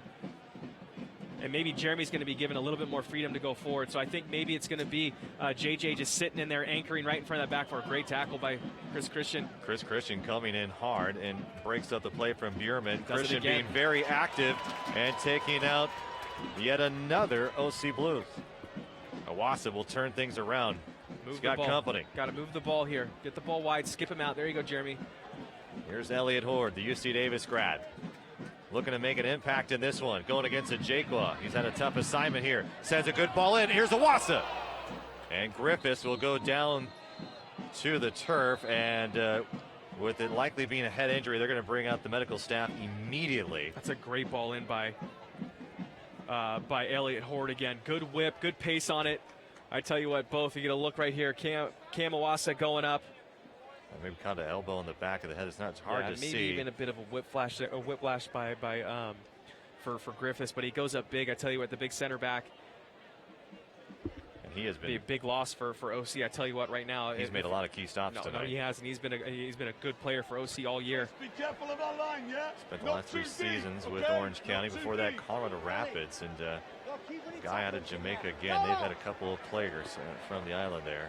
And so it's fallen quiet here at Bonnie Field as they're going to take a little bit of a look at Brendan Griffiths. And they got to go through protocol now, and with the head injuries and being such a, I guess we know so much more about them, they're given a lot more attention. And he's going to get up pretty quickly here, so maybe he'll be okay. But good sign. Good sign for OC and for Griffiths to be getting up like that and see how. He'll come to the side first, but it's always. People always say, they see players jump up so quickly, but they've got to go through the protocol and make sure he's okay, and they're going to make him stay on the ground before he just jumps up back in action. Yeah, we've been in that situation where you want to get up, but your trainer's literally pinning you down, so can't get up. So fortunate or good for Griffiths to hop up, and looks like he's going to be fine. Check back in. Well, all USL matches are available live, free, and in HD on YouTube. Follow the action on the USL YouTube channel. The playoffs continuing. Week 1 will conclude tomorrow. A couple more matches on this Sunday. This is the last for the Western Conference as Oklahoma City, in a dramatic fashion, came back and won in stoppage time to take down Rio Grande Valley. So Rio Grande Valley, a favorite by some to win the West, is now out of it. Swope Park beating Los Angeles, and Vancouver taking down Colorado Springs. So it has been a fun couple of days here for the USL Western Conference. Now it's Harry Williams moving forward. Williams dancing around the entire defense, and he's not able to break through one more time, and maybe too many touches, Kevin. Yeah, Chaplow right there does a good job. Just maybe one too many touches, but he doesn't have too many opportunities or options to make that decisive pass or decisive move. I like the effort, though, by Harry for getting that ball in that situation and driving right at the back 4. Got to commit somebody. Poor ball by DeFont there. But Sacramento, what I'm seeing right now is you can't there can't be too big of a gap between Cam Awasa and Harry Williams and the rest of your midfield. Whistle blows, and it's a foul against Pereira. Starting to tighten up right now with 25 minutes to go. Kind of interesting decision here by the center ref, Ford. But back to what my point is, there needs to be a smaller gap between Cam Awasa, Harry Williams, and your 4 midfielders. It needs to be tighter in order for Sacramento to have success going forward. You can't have Cam up there on an island. He needs support. Moving forward, James Kippy being pushed from behind, and it looks like a booking may be coming for the OC Blues, and it goes against number 13, Matt Sheldon. Yeah, I tell you what, James Kiffey does a wonderful job here. I don't know if he senses the pressure behind him, but this is what you're taught in what a kind of a upper level striker class, if you will, would be, is as you're going, you feel the pressure behind you. You got to just take a step right in that defender's line, and their only choice is typically to foul you or clip you or slow down. So well done by James Kiffey. I'm not sure if he sensed the pressure or just as an instinctual move to his left foot so he can have a striker or crack on goal. But in a dangerous position. I tell you what, at the end of the day, Sheldon too, not the worst thing in the world. 65th minute, pick up a yellow card, but slow down that counterattack that Sacramento was building up with. Matt Sheldon, UC Davis grad, just 24 years of old, made his professional debut against the Republic a few weeks ago, playing a big one here tonight. Keep an eye on DeFont here. DeFont's been big on set pieces this year. Barrera, hard-driven ball, looking for Caval. It's Crittenden to come away with it. Slow him down, Danny. Jake looking to well done by Danny Barrera. Get it going. So Danny Barrera now with a quick throw. But you see what Jake was thinking there. He sees that space, and all he wants to do is he's going to kick the ball 15 yards and run after it. I mean, those are the situations as a defender. You know what's coming. You know what he's thinking. You can't give him space. You can't allow those guys to run at you. Here's Awasa now moving that striker position. Has been a little bit more active here in the last several minutes after Wilson Nisha was taken off and replaced for J.J. Caval. So it looks like Sacramento weathered that storm from the 55th to the early 60th minute, where I think OC had a couple of really good chances. Danny Barrera. And now's a chance that the momentum's shifted a little bit, but you gotta capitalize when this momentum shifts. Get a corner out of this. And Kiffey not able to do so. And second balls though, that's fine.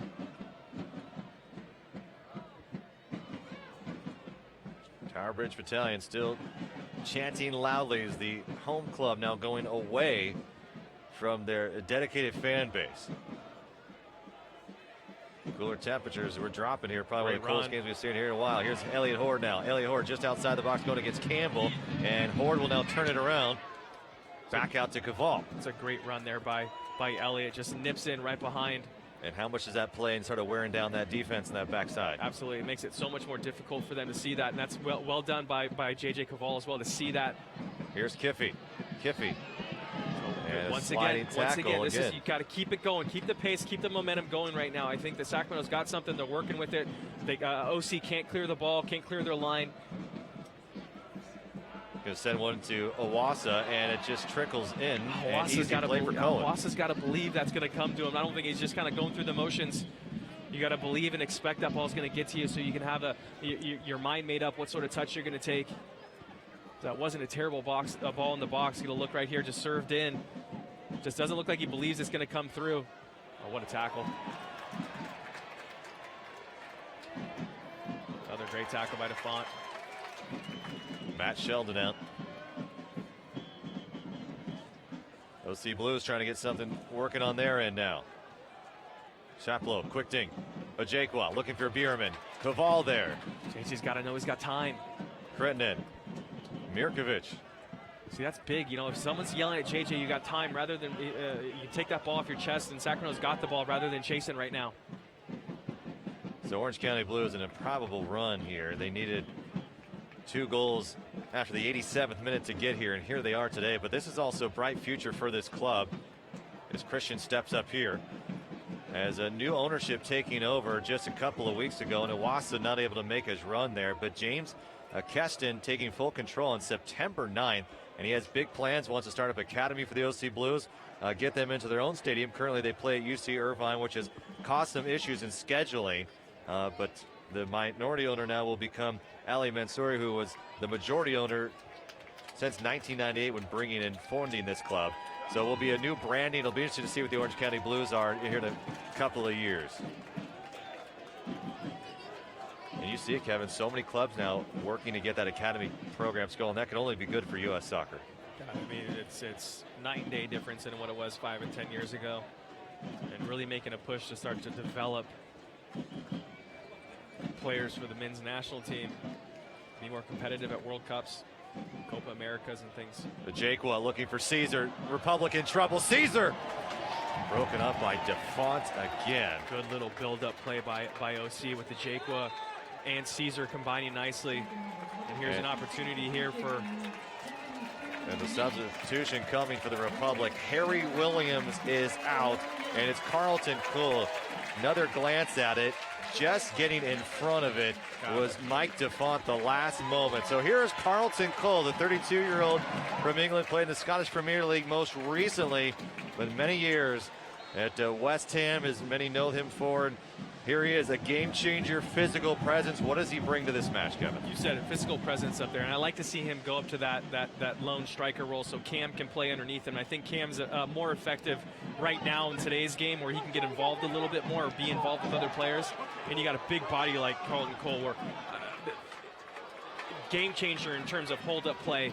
Well, here's Awasha springing forward. He's got a crowd with him, trying to get through and defending well with the OC Blues there, as it was Plumka and Campbell able to collapse on Awasa trying to break free into the 18. And a guy like Carlton Cole, set pieces, balls in the box, he's going to be dangerous on all of those. Here's Caval looking for Carlton Cole, trying to sneak it through Plumka, and offside as the flag goes up. And that, JJ, I know the strengths of the guy you're playing into. I don't think that's the ball. I think what you want to do with Carlton Cole, and serve that ball in the box. Try to hit him on that back post, a little peeling off run. He'll see the body language that you have, and he'll peel off rather than play to the on the ground to his feet. Use his size, use his strength. I think that's going to be where he's going to be most effective. And maybe it's a knockdown, or maybe he gets takes a touch and has a strike. Well, you feel like playing his back to the goal too is a pretty. It's massive, and there's no one better in the USL to do that right now. And frankly, I mean, the size of the physical presence of him is just astounding. So you got to use that to your advantage rather than play to his feet. Use his size and strength, play it up in the air, have him knock it down, and hopefully there's a guy like Cam Awasa or maybe a Dan Abrera running off of him for a knockdown. Well, here's Campbell looking for a Jakwa. Jakwa's got some space. He's trying to find some more. Spinning, takes the shot on goal, and it just sailed wide. How does that ball not go in the back of the net? That is absolutely And how does Caesar not find it on the back end as well? Another missed opportunity from the Orange County Blues, and somebody's looking out for the Republic here tonight. That is the third time that ball should have hit the back of the net, and they're somehow able to get away from it. Yeah, it looks like DeFont's got to get stuck in a little better here. Unbelievable. I mean, you're talking centimeters. That's a whisker away. And I tell you what also, Rob, I mean, for all the bad luck that Sacramento's had, yeah, I tell you what, DeFont's got to defend better. Has to defend better. They work his feet better. And you had Caesar right there. So, I mean, that is as close as you can get in two back-to-back matches for a Jakwa. 4 times now, he easily could have had his goal. Yeah, I mean, the soccer gods are shining down on Bonnie Field tonight for Sacramento. So now they got to capitalize, though. Yeah, and here's the other way to go.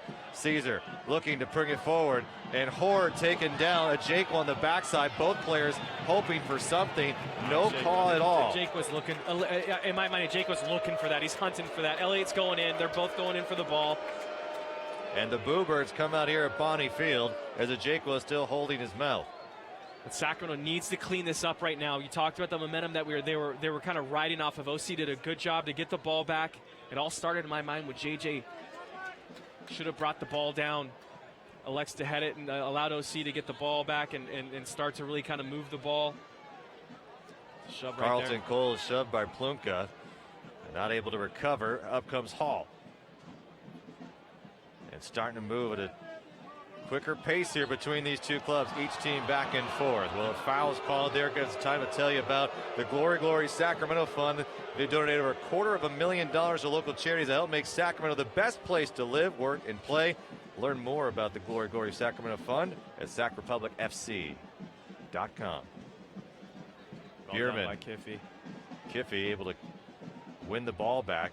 Just thinking a little bit quicker, Kiffy. That's all he's doing right there. It's not being more athletic. He's just thinking a little bit quicker, kind of putting his body between himself, the defender, and the attacker, and the ball. How about this high line here you're now seeing from Orange County? They're putting the pressure on. Yeah, I mean, it's smart. I think the momentum's in their favor right now. So go press and try to capitalize. Here's Campbell working on Barrera. It'll be a corner kick. Tonight's match brought to you by McDonald's. I want to thank all of our sponsors here throughout the season and throughout the playoffs as well. Chevrolet and Cooney, a big part of that. Cadillac, longtime supporters of the Republic. No score here as we're approaching closer to the 80th minute. Each team has had multiple chances. Neither has been able to convert. Set piece right now, Rob. They've scored 33% of their goals on set pieces the Orange County Blues have this season. Republic would like to lower that percentage here in a playoff victory, of course. Whistle blows, both teams fighting for it. Ball sent in, punched away. Owasa gets a leg to it, and the crowd likes it. And you get out and defend now. OC's going to put this ball back in quickly, get your shape. Organize a little bit. This is where Mike DeFont, Chris Christian need to be vocal. Andre Campbell, the Jamaican national, working with Ajekwa. Someone's waiting for a call. Somebody called. And it's going to go in favor of the OC Blues. A throw here.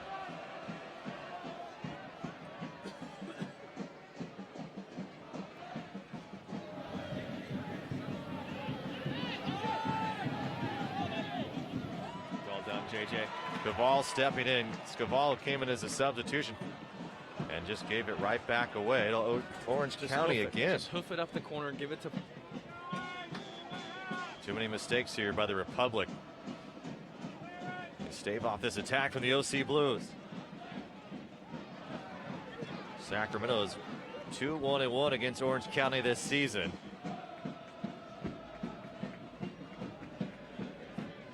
But Orange County not afraid of this Republic team here at Bonnie Field. They have played well. Ajekwa comes in hard, and Newton will keep it in play. Slow things down for a minute, get the ball. In a player like Ajekwa, you know he's going to dive in hard. Defensively, how do you prepare against someone like that, and how do you bait him into maybe doing something he's not used to doing? We'll get back to that in a second. Carlton Cole now on the run. Carlton Cole dribbling with it. Carlton Cole with a look, and it just is deflected at the last moment by Maurice Plumka. I see the thoroughbred running in open fields right there. Get a good look right now. Just see him just build his pace, makes his move. Just can't get that last touch. Just can't get it out in front of him enough. So to go back to Jaco, how do you prepare for him, or maybe whatever, get him out of his game? Whatever it is, the only thing you can ask for, you can hope for when you're looking at who you're playing. Are they going to be predictable? And Jaco is. You know what you're going to get. So scratch any sort of creativity or gamesmanship. Throw that out the window. You know what you're going to get. You're going to get a guy that's going to be pacey. He's going to go. He's 0 to 60 real quick. And if you know that, then you know how to play against him. You got to close him down quickly. Don't let him run at you. Don't give him any space to run at you when he does have the ball, and know where he is at all time. And those are the things that really kind of allow you to have success. At least for a guy like myself who didn't have much pace, playing against pacey guys, you just got to know where they are at all times and stick in and get stuck in on them. He started with Kiffy here, finding Owasa, now to Barrera. Barrera dancing with it. Barrera has the defense closing in on him. J.J. Caval, the heavy touch. J.J. Caval just forcing it into the middle. And Carlton Cole saying spread it out wide. There's no reason to force it there. Be patient. You got your 40, 45 yards out. Nice tackle, Mike DeFont. Caesar stays up on his feet, keep it alive. And now he's going to go for goal, just maybe straight out is Chaplow. Chaplow from midfield, and Caesar is now, it looks to be cramping up. And a substitution coming here for the Republic defensively. It's gotten a little bit tougher now for the Orange County Blues, but Carlos Rodriguez replacing Matt LaGrassa, who had an incredible night. You know, and this is, I'm going to go to tactics a little bit. I think LaGrassa, he's been we haven't mentioned his name in 15, 20 minutes, and I think that's, since he moved out to the left, he's just been just a passenger. You know, I haven't seen him, we haven't talked about him, but also I think he was so effective in the midfield, and this is where things are kind of struggling right now. I think JJ and Jeremy Hall aren't picking up second balls quick enough, the work rate might not be there, the communication might not be there, there might be too big of a gap, but Jeremy and LaGrassa in the middle of the pitch for the first 60 minutes were great, and they really didn't have too many chances of breakdowns of people getting in behind in the gaps between the midfield and the back four. So it's interesting on Paul. I'd like to talk to him. Back line three here. Yeah, with Carlos going in most likely, but also talking about what kind of success a guy like LaGrassa was creating for Sacramento in terms of winning those second balls and keeping the ball in that attacking third. You know, would Paul have done something differently? Obviously, hindsight being 2020. with pulling LaGrassa out to that outside side, or out to that out wide midfield position. Here's Bierman now toying with it as Christian comes out. It's more of a back three. Sending hard as Chaplow looking for a Jaquan and sends out a play. Yeah, we'll so now defensively, you're going to go back three with Christian, DeFont, and Rodriguez. You're going to bring Horde and Kiffey up, and you probably have Caval and Hall there in the middle, and you have Cole and Awasa up top with Barrera stepped right behind him. A little triangle up there. Here's Awasa making a good run. Carlton Cole on the backside, broken up by Brenton Griffiths. Yeah, well done by Griffiths. I tell you what, though, he telegraphed that. Griffiths did. He telegraphed that tackle, and I think Cam would love to see him see that and just pull it right in front of him a little bit. Allow him to, Griffiths, once again, pushing all his chips in, and as a defender, when you do that, you got to make sure you get the ball with the man. And there's no way he was getting the man in that situation, so fortunate for Griffiths, but a good tackle nonetheless. And we should tell you, if this should go past the 90-minute mark, they'll play 2 15-minute. And they will play the full. There's no golden goal here, as they would say. So substitution-wise, you got to think about this match extending as well. DeFont, man, that's not a tough ball to hit. You got to loosen up when you hit that ball. You can see how tense Mike is when he hits that. You got to loosen up, slow it down.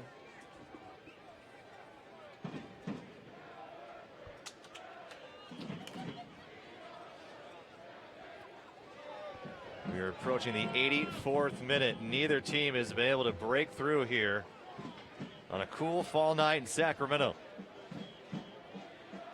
Both teams have had multiple chances. Neither has been able to break through. Horde pushing up, looking for Barrera. Cole able to make a play. Barrera is going to step up. Plunka with a sliding tackle, and Plunka again the MVP of that series. Done by Plunka. Looks like there's a foul in some. And now going down is Kiffey to make the play against Crittenden, and Crittenden out of play, and the whistle blows. And it is Campbell holding his lower back. And a lot of physical play here just a few moments ago as Plunka and Campbell were involved with a fight with Barrera and Carlton Cole for possession. Yeah, it looks like even Elliott Horde's he's shouting a little bit. And with that injury there to Campbell in his back, and both teams are going to take a little bit of water break. Kevin, you got potentially 5 minutes left here in this half. What do you want to see different from the Republic that you haven't seen the first 85? Well, we talked about, so one of the keys was, control the tempo of this game, and I think right now OC has done this in the second half way better than Sacramento has. When we have the ball, you got to keep the ball, and now I think you got to pull the momentum up a little bit. Rodriguez looking for Kiffey. Kiffey's going to give it a chase. Now pin him in. So this is keep the energy high. Pin him in. Get over there. Organize it. Don't let him out or make it difficult to get out. And then also win the second ball when they clear it right now. Now put it right back down. Control the ball. No reason to force it. Here's Barrera with a header. Nobody. And really right now, really what I want to see right now, Rob, is win second balls. Back heel, Carlton Cole to Awasa. Awasa with a strike. Cohen down to his knees. Yeah, I think at this point in time, you also want to get a couple of just good looks at the goal. You might find one to break through. That ball fell perfectly to Cam's right foot. It's a good strike on it, but right at Cohen. He's pressed with him. He's got to press with him there. Barrera's being active. Looking for a Jaquan. But keep the foot on the gas right now. This is where I want to see Sacramento pick things up a little bit. We got a substitution coming in here for OC. It's like Caesar's coming out. Interesting decision here. And well, it's Ors Baruch, the Israel national, who has only played a few matches, but most recently with the Chicago Fire. So you just took out your deadliest weapon. I think the Sacramento Republic are going to be okay with this substitution. Although Baruch did have a goal in that match a week ago, and it was the decider for them getting in to the playoffs as the 8th seed. So a guy that can score and make an impact.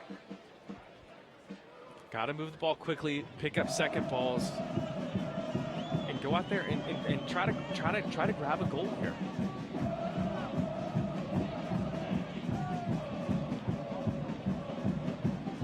Man's just waiting for something to happen here tonight. No, it shouldn't be Couple that of way. good We shouldn't be waiting for this. I mean, this is where we got to go out here. Mirkovic fighting with Horde. Horde able to keep with it. Move the ball. Saw that so many times, Mirkovic doing that for the Old Glory Red. Now's the opponent. The fans don't like it as much.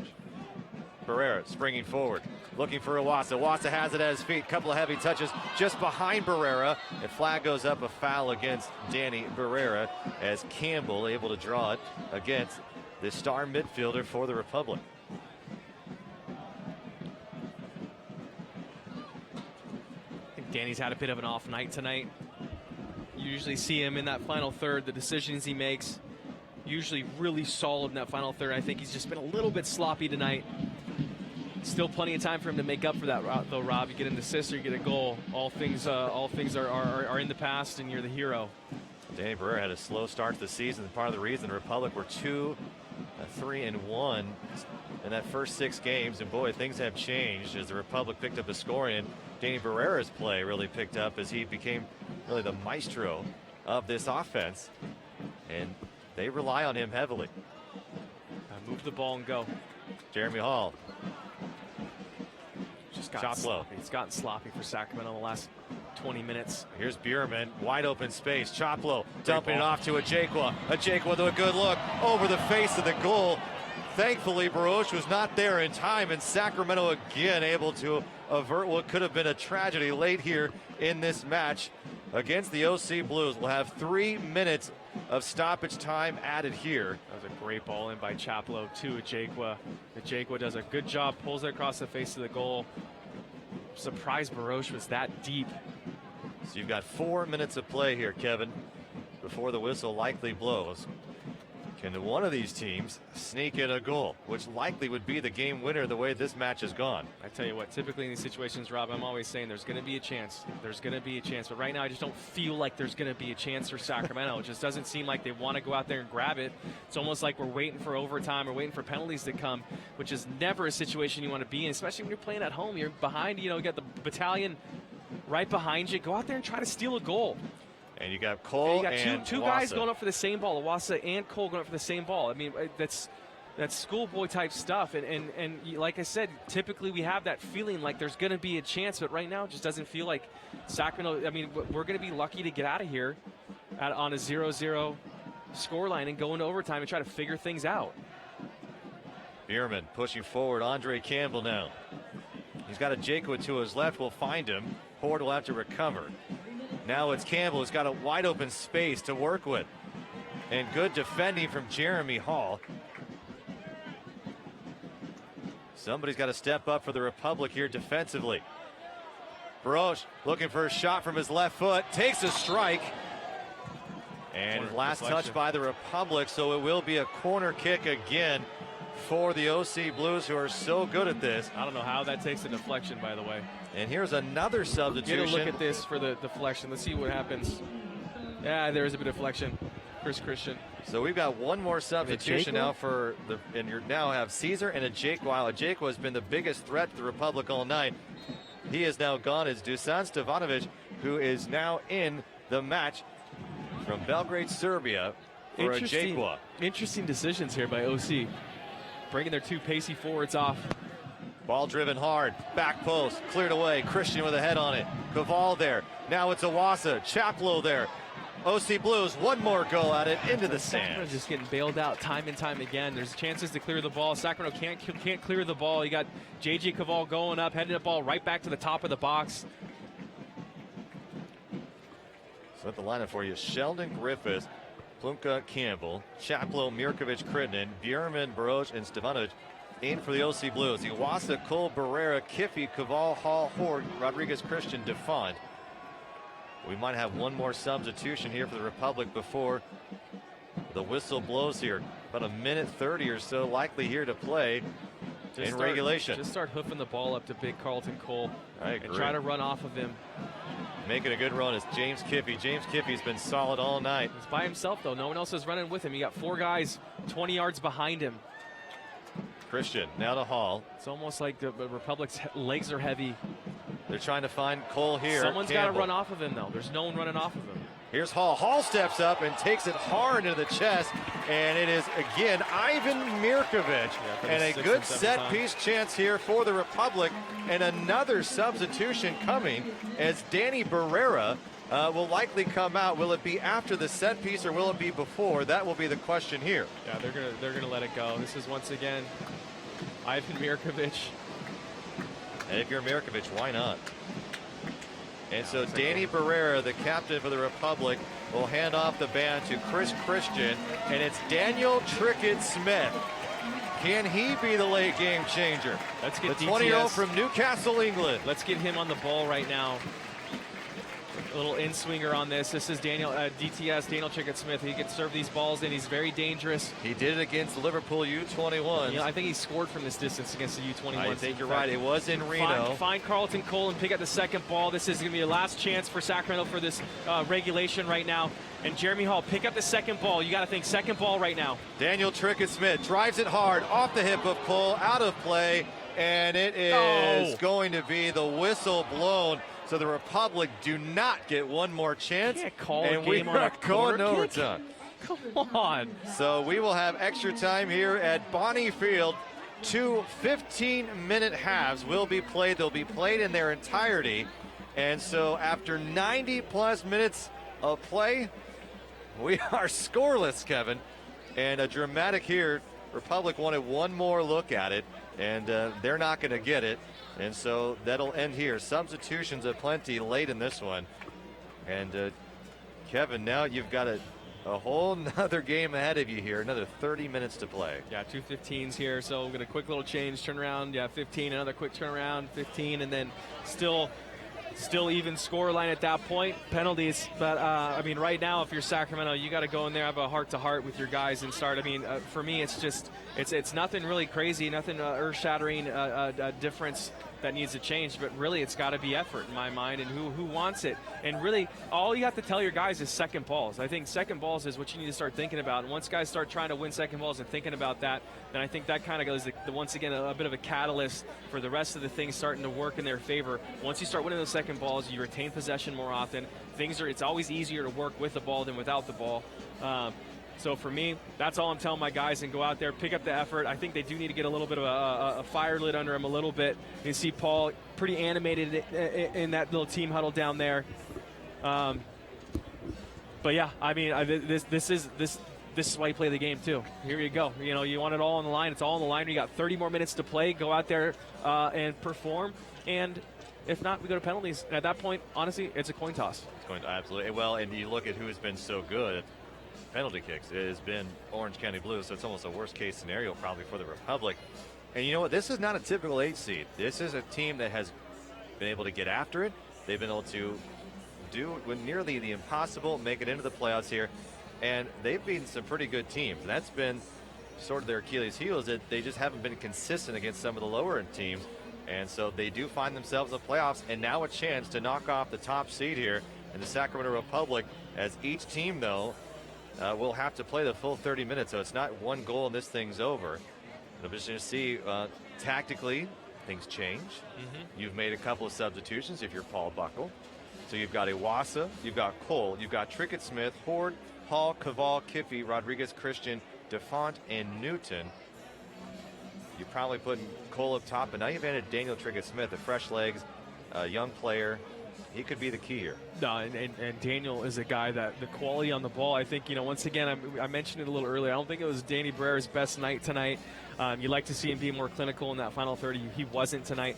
But Daniel Trickett-Smith, the quality and talent of this kid is it's top class. And you like to see him. He needs to get himself on the ball in that final third, try to link up with Carlton Cole and Cam Iwasa. And I think the three of those guys, if they can link up and combine, I think there's going to be good things happening here in this first period, this first extra time. And more importantly, I'll go back to it, Rob, defense. It's got to be, you cannot concede. And right now, the midfield's for me where things are just going all wrong. I think OC's has a lot of time and a lot of ability to expose Sacramento's back four. And they've done a really good job, OC has, in this second half. Kind of a tale of two halves. I think Sacramento dominated the first half and OC dominated the second half. And really, OC probably should have 2 goals on the board right now. I think you're absolutely right. Well, let's take a look at your highlights here, brought to you by Norcal Honda Dealers. And this is from the second half here. So we're all even at the break. And goalkeeping coming up big. Evan Newton, none bigger probably than that one right there. Yeah, well done by Evan Newton. Timed perfectly. Caesar's coming in. He's got a one-on-one chance. And you see a look right here again. Able to slap that one away. Evan Newton come out, make himself big. Another chance here. Good save by Evan Newton. Big kick save right there. And again, you've had Orange County who's had their chances. And here's a Jakewell one more time and able to just get a good strike on it. And yet Caesar following from the back post and not able to find it. Here's Carlton Cole. The crowd was all into it on this run here. And Plumka just played a nice play. I mean, half chance, let's be honest. I mean, I think OC's got two clear chances. Obviously, Kamawasa right there, another half chance. And I think, I'll say it again, I think second half dominated by OC, first half dominated by Sacramento. So a lot of work to do right now. You see the rules right here, 2 15-minute halves, no golden goal, penalty kicks after that. Got 5 shooters on each side. I almost don't even want to talk about penalties at this point. Let's just We're 30 minutes away from get through these first 2 15s. And it's not, I mean, the way things are going, I think Sacramento might be thinking, like, I hope we get to penalties. The way OC's, getting behind them and really kind of influencing the game. And Sacramento needs to do something different right now because right now it's not working for them. The team that has played so well, 11 straight matches without a loss. And Sacramento Republic now, though, need to find something big here. Second balls. A lot of changes for the OC Blues as well. Chaplow, he's had a nice night, has had his impact on the game.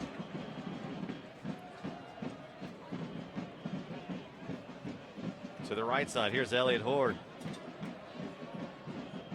Look at how well OC, they got 9 behind the ball already. Cameron Iwasa. Look at that. I mean, that just shows, I think, where OC is right now. I think they are absolutely feeling good right now, enjoying themselves. Well, as soon as that broke, you had 9 guys behind the ball, a wall of 4 and then 5 with 1 striker hanging out up top. Obviously with the goalie in there, we're not included, but looking over the top for Daniel Trickett-Smith. Elliott Horde now steps it down, ball top, looking for Carlton Cole. Griffiths is there again. Griffiths again and again tonight has made play after play. Moving forward, Carlos Rodriguez getting into the play. Kippy can't stay on his feet, and it's Crittenden and company looking to go the other way. Second ball. So now OC comes away with the second ball, and now are able to kind of, once again, put their stamp on the game, slow things down when they want to. Sacramento's got to chase, and they've been chasing for the last 30 minutes.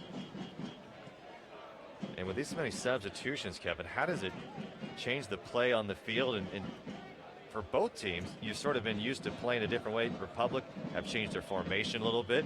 Orange County has a different attack. They don't have the speedsters up top anymore. We're talking almost an entire different game here in this next 30. Yeah, at this point, you got your tactics, you got everything, what you decide, what you want to do, and then you get to the 60th, 70th minute, and that kind of goes all out the window, and you make your decisions based on what happened in the last 30 minutes, which is just crazy to think, because all week you're planning and scheduling and watching tape, watching film. All that goes out the window. I feel like Carlton Cole should come. I feel like Daniel Trinkett-Smith should come, and I feel like LaGrassa needs to come out. You just play on feeling at this point. Right, at this point, you play on feeling, and that's all the managers, and that's really where I think managers make their money is. Well, here's Carlton Cole. He's going to settle one down here, try to get past, and Daniel Trickett-Smith, and a sliding save, and it'll be a throw for Sacramento. Cole was wide open with a look deep into the box. Here's J.J. Caval now. Skirts it past. Kippy, sending a ball hard through. It was looking for a chance for Iwasa. Mike DeFont. Now it's Republic who control the possession. Second ball's winning these balls as OC's trying to come out. Hoof it in, find the big lad. Needs to be better quality, especially when you got time. So Paul Buckle, you got to give him a lot of credit. A little bit. Go on. And here's Kippy stepping up. Kippy sliding tackle, not missed, and it's driven hard. It was Cole charging, and Cohen comes up big. Yeah, Cohen just not communicating with his back four, especially Chaplow right there. Big miscommunication, I think, between Chaplow and Sheldon. And James Kiffey is the only one really thinking right there, was able to nick it in. Carlos Rodriguez looking very confident here too. I was about to say, Kevin, is he? Coach Paul Buckle took a lot of criticism for some of the changes that were made, and the team wasn't playing up to quote-unquote standards. And look where this team has battled from, as the foul is called here, and Sacramento will get it to set things up. But Paul Buckle has turned this team not only to get things moving in the right direction, the top of the table, the Western. You win the regular season, and probably one of the deepest talented teams here. You can put Los Angeles Galaxy 2 in that conversation as well. And they just got to break through, but they've had a great season so far. Here's Carlton Cole. Carlton Cole heads it down, and he's looking for Daniel Trickett-Smith. Just not put in the right place. I think this is the strategy here. I mean, honestly, Paul's probably telling those guys just hoof it up to the big guy and have him either play for the knockdown, or maybe the flick in behind. Looks like Jeremy Hall's cramping a little bit too. So keep a look on number 28 in the middle of the park right here. That'd be a huge loss for Sacramento. So this is where a guy like J.J. Caval needs to be even more, or bring Daniel Trickett-Smith back in for Jeremy to cover for him. That's a phenomenal ball. Chaplow down, slow ball driven in. Looks like it's going to be winding up big for Baruch, and it was not a good strike on it. It was Evan Newton with a pickup. Tell you what, that goes back once again to Chaplow. Just a good ball in behind the back four, and a good ball in the box. But Baruch looks like he doesn't take too big of a swing, to be honest. Just doesn't make good contact with it. Misses his kick almost completely. Well, he's hobbling a little bit out there as well, so not quite sure if he was hit on that strike. A throw here for Sacramento.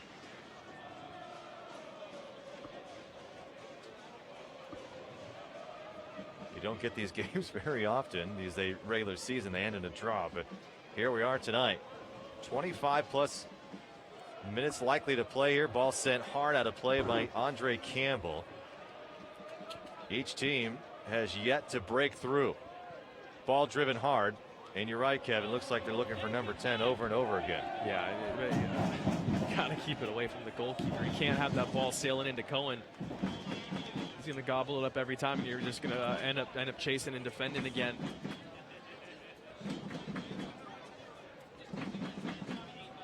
How about Carlos Rodriguez, the youngster, having to play some really big minutes now here in this playoff game? I mean, he's not had a lot of opportunities, just 8 matches, and here he is in a key role against a couple of big-time players. Yeah, great experience for the young kid. Chaplow moving forward, going against Carlton Cole. Here's Bierman, back to Chaplow. Horde now. All done by Chaplow, just simple right there. Finds it in the corner, finds it in that part of the pitch. Want to get a corner out of it? Let's win a corner out of it, and does it. So good effort there. A third of the goals for the Orange County Blues have come on set pieces. This is what they would like to do, and their star at it, Didier Crittenden, will take the corner. It's all about individual battles now. And it may not come down to the better team. It's going to come to the team who wants it more. Couple of shoving between each side. Ball headed in. It's Christian who gets to it first. Take your time. Looking to skirt it through to Iwasa, and it's easily played away for the OC Blues. It's too easy. It's too easy for OC to get that ball back. And you only have one guy really breaking out for Sacramento, and that's Cam Iwasa. And I think Carlos has got to be a little bit smarter there in that situation and know that, I mean, even if he gets the ball, receives the ball, what's he going to do with it? He's got 3 or 4 OC guys tracking back with him. Campbell, hard strike. So you got to think about that situation. And also, why is there only one guy breaking out? And why are there 4 or 5 OC guys able to get back, but only one player for the Republic able to go forward?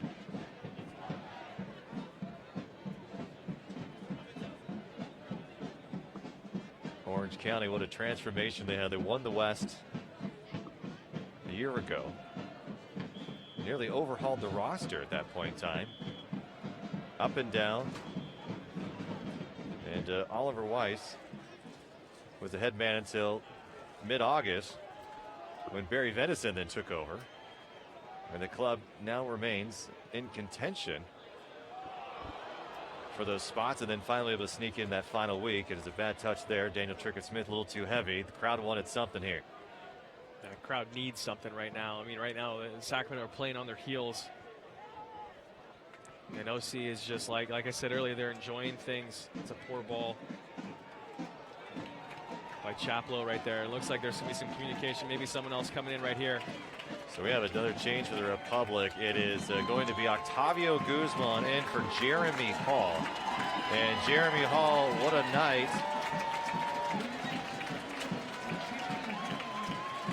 So they might be for the going midfielder. back. So how about Jeremy Hall? It looked like you're right, cramping a little bit. That's a big loss, but we know Octavio Guzman steps up when it counts.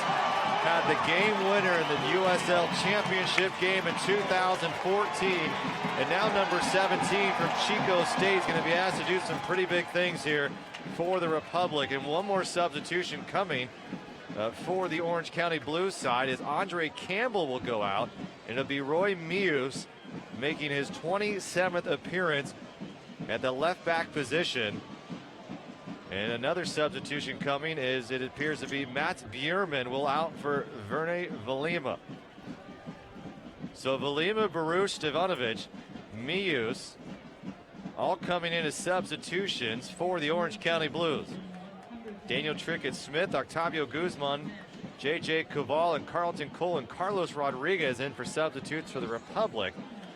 You know what's happening here? I think it might be back to four in the back, Rob, for Sacramento.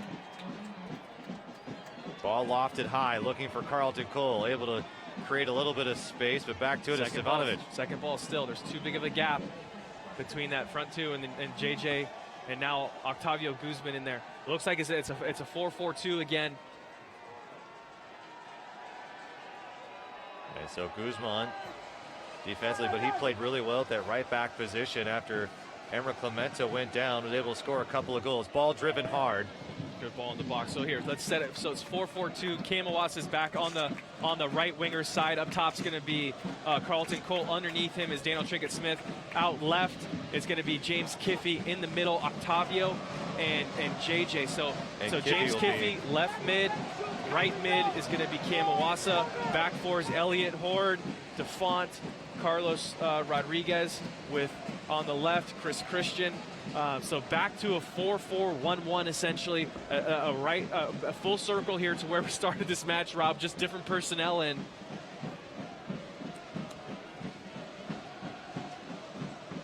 So let's see what Chris Christian can do. Just a solid piece to that back four and that center back position. He's going to be asked to do something a little bit differently, and a guy who's already played 90 plus minutes now at this point is Chris Christian. He's going to have to be a little bit more active on that left side. Yeah, I don't know how active he's going to be getting forward, to be completely honest with you, but he's got to make sure that he's locking things down defensively first. If he's got the chance to go forward, don't get me wrong, have at it. But defense first in this situation, obviously. The crowd trying to rally the home team into this one. Sac Republic cheers from each side, the east and west sides. The Tower Bridge Battalion pounding the drums hard. This home club would love to see this team make a run in the playoffs. J.J. Caval still fighting for it. Able to keep it. Iwasa lets it through as Velima will try to recover. Can't get Forward the again. Forward again. Dropping it. See, this is what Cam, what I think really elevated his game. If he gets that ball out wide to Elliot Horde, get in the box. Don't hang back for support. That's what a guy like Octavio, your holding midfielders, can come and do. You got to get the ball wide, get in the box, and make yourself useful. You're not useful out 30 yards away from the goal. Set pieces, though, Rob. I'll say it again. Miss the first guy, Kiffey. Put a little zip on this thing. Watch out for Mike DeFont again. Mike DeFont's my guy in these set pieces. Carlton Cole charging. Ball driven hard, just sails out wide. Got to give your guys a chance. And in a game where there's been very few chances for either side, set pieces, how critical are they? So important. And obviously, first important thing, or the most important thing, is giving your guys a chance. You got to keep the ball in bounds, Rob. I mean, it's a relatively simple. And it's not a difficult ball to hit as a left-footed player, a little in-swinger. It's not a difficult ball to hit. You don't have to hit it overly hard. Well, in a mindset for James Kiffey, who's typically able to serve balls in fairly well from that side. But is there something different when it becomes now a corner kick? Mentally, does that change? Well, yeah, it does, but it really shouldn't. I mean, this ball's driven hard. Rodriguez goes up for it, looking for Brooks. I can understand if you're trying to drive a ball chest high on a 30-yard rope, but you're hitting the ball with an in-swinger, so a little bit bend on it. It's a natural motion. Bring your knee to your chest when you're done with it. The technique is not too difficult. Like I said, I can understand if you're trying to drive a ball with your laces chest high on a 30-yard frozen rope, but you're not doing that. You're just, I mean, that's just, I don't know, picking your spot, maybe being too critical here, but it's not too hard of a technique, Rob. Moving forward. Here's Sheldon off to the right side. Stevanovic lofts one in high, and this one will hit the Solar Works Pavilion. Let's go. Less than a minute here. Clear your lines. Hoof the ball up. So we got a minute left here. Maybe less. Before another break, another 15 will be played. Neither team with a good look at it here. Quick touch from Iwasa looking for a streaky Horde on the right side. Republic trying to move this one. Can they sneak one in? Looking for Cole, backheader, looking for Daniel Trickett-Smith, who's going to make a run here. And Smith showing he's got some pace. Will he pick up a corner? And he's taken down. No call from Ford. We have 1 minute of extra time added here in this first 15. I don't understand how that's not a foul. Sheldon. Mirkovic now. Mirkovic just switched to the left side looking for Velima. And Velima will take it up. Velima from Helsinki, Finland. Played with the Rowdies a season ago. Christian stepping up.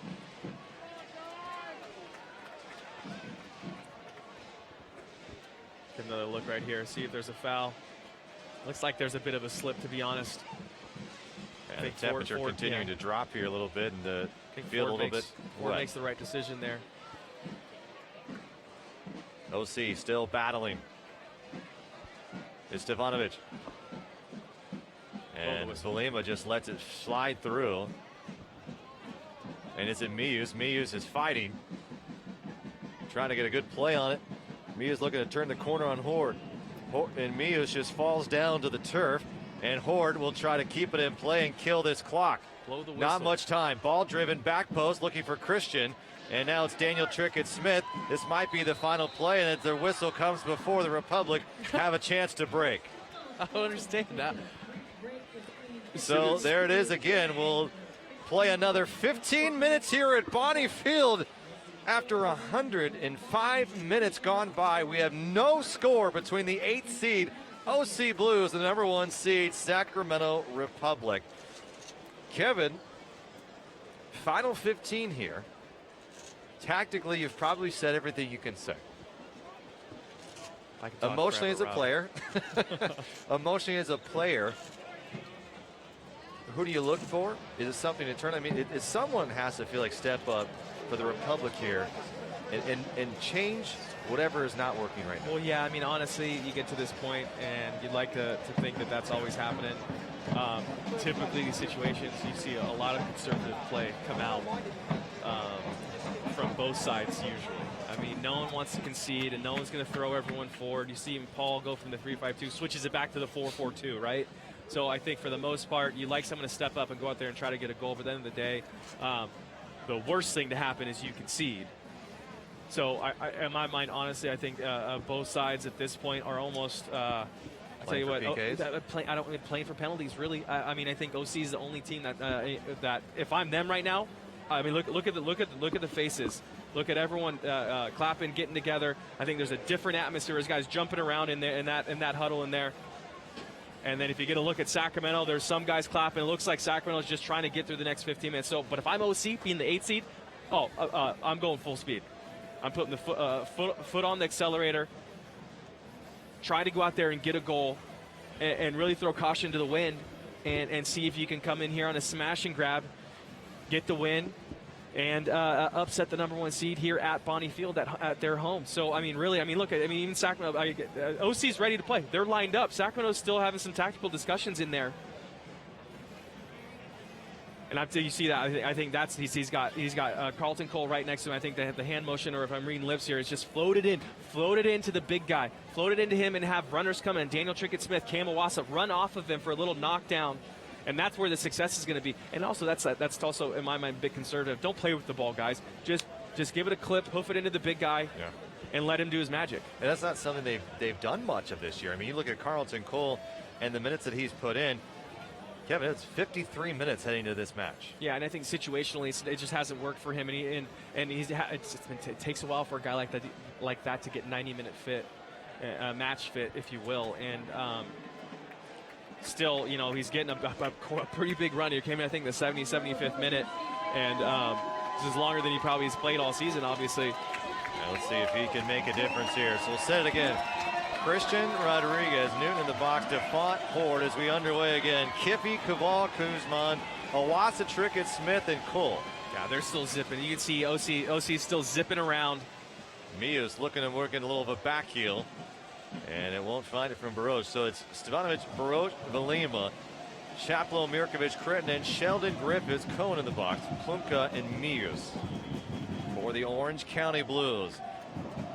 They'll play 15 minutes here, and after this, if it remains tied, we will go to penalty kicks here at Bonnie Field. Now, that has been decided which way it'll go.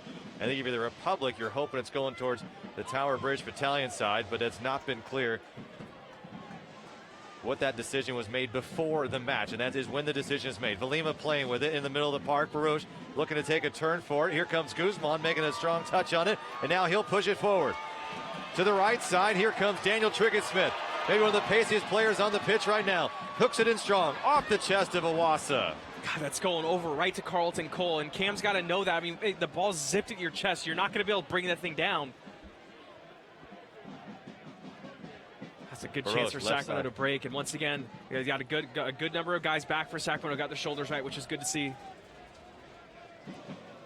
Little pep in here. The Tower Bridge Battalion still trying to keep the boys in Old Glory Red, keep their spirits up, keep it moving, pressing forward.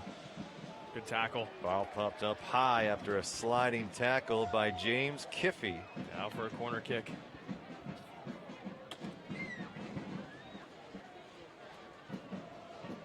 Once again. That's Stevanovic from Belgrade, Serbia, making his 14th appearance for the Republic, or excuse me, for the Orange County Blues. See, even here, see Stefanovic, he's walking over to the ball. Like, for me, if I'm OC, let's go for it. Get out there, run, keep that tempo going. Crittenden, swirling ball. Clear the line and find your responsibility. Look at the back post is wide open. Mirkovic. Griffiths making a run, taking the header, and it's still another chance. Orange County. God, DeFont's lucky. DeFont is really lucky right there. Once again, ball given straight back away. How many chances, times have you said the Republic have been lucky here tonight? Yeah, I mean, this, and can we keep the ball? Can they keep the ball here? Chest. Back to DTS, looking for Iwasa, and going in hard is Mirkovic. And Mirkovic is going to be booked here. No doubt about it. He's had one too many of those tonight. Now slow it down if you're Sacramento. So Ivan Mirkovic with the game's very first yellow card, if my memory serves me correctly. There might have been one given. Was a Jaquil. I think a Jaquil was handed one. We'll have to find out from our statisticians down the line there, but we've played so much soccer, I've forgotten where we've come through. Ivan Mirkovic hit with a yellow card, brought to you by McDonald's here. 109th minute. Softly tossed in. Carlton Cole headed, bouncing around. No one making a run on the backside. Looked like it could have been Mike DeFont. He just stops and he his gave run. up. But he just stops his run, and oh, that's frustrating. You got to believe you got to continue that run, but it's also, you know, a product of what's going on for the last 30 to 45 minutes, where heavy legs and guys not believe. You got to believe that ball's going to get through. You have to. You talk about the physicality, and you may be losing a little bit physically, but what about mentally in games like this, Kevin? Well, that's where you make your bread and butter. It's mentally. Physically, everyone's going to be tired, but it matters how well. It's another awful bad ball. giveaway. Here's Baruch. Baruch with his left foot. He's got a strong left foot. Sliding tackle and a saving one at that from the Republic's Rodriguez. What a phenomenal tackle.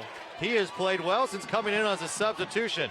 Heavy off the chest from Iwasa. He'll keep it in play. Gets past Mius and then taken out by Mirkovic, trying to get it to Cole, still fighting. Cole's got it at his feet. Cole tapped it over. Guzman just straight it over the top.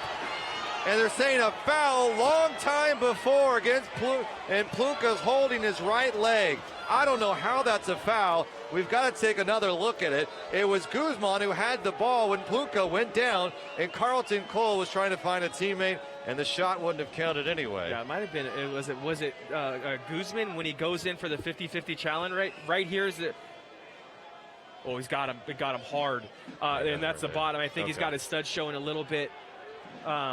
Both players are going for it. Both players are going for it, but at the end of the day, rule of the book, it looked like he gets Guzman comes up with his studs showing and rolls up right on top of Plunke's right ankle, and he's saying there's studs shown right there.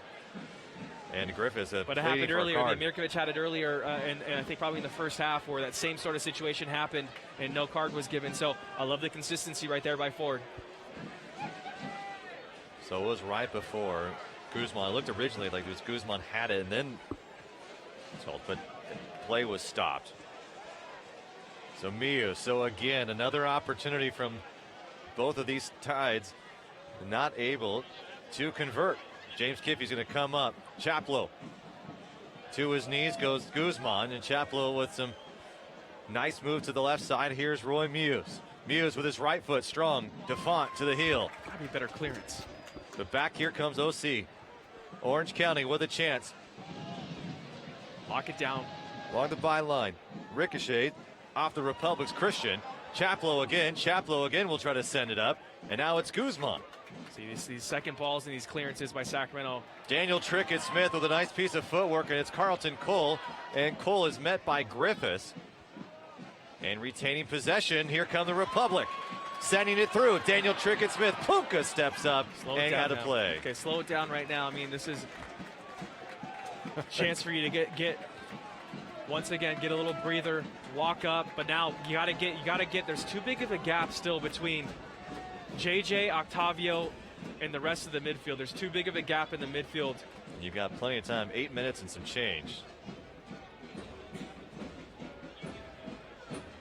You talked about retain that possession as one of your keys to the match. Probably none a better time than right now, and the Republic's Kiffey has called for a foul.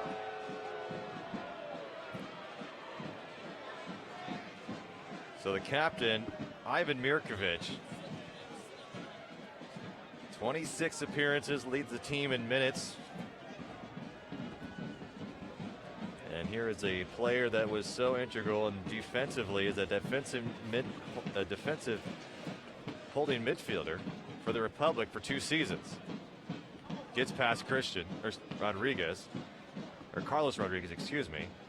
As the Christian's out on the left side, moving forward again is Daniel Trickett-Smith. He's been a difference maker. He's got Iwasa to his right, just plays it behind. Iwasa tries to save the possession. He's got 2 guys. He's got Kiffey flying down the other side. Carlton Cole as well, just tries to maybe. But you feel like thinking a little bit too much there. Daniel Trickett-Smith is, and also the execution on the pass was just poor. But still, nonetheless, that's the guy you want on the ball in my mind right now for Sacramento if they're going forward. It needs to be at his feet, but he's got to make better decisions. A great tackle there on Octavio Guzman. Out to the right side. Closing down. Ball driven slowly. Christian over there is just a little bit slow closing these guys down. Obviously, in 114th minute, it's understandable, but still, you got to close it down quicker. You can't allow that service in the box. It's too easy over there on the other side. Sheldon deflected right back to Newton off Valima's left hip. Simple, easy, slow it down. Now clear it. Put it on the deck. 114 minutes gone here. Get a look here right now. I mean, that was right off his right heel. It's a good look from Belima. Not too far away from going in, to be honest. Second ball right here, Rob. Second ball. Belima holding. No whistle blown. J.J. Caval will try to recover. Chop low again. Now go. Iwasa in stride, getting past Plunke, turns the corner. Iwasa crosses it over. Broken up by one more time, Brenton Griffiths.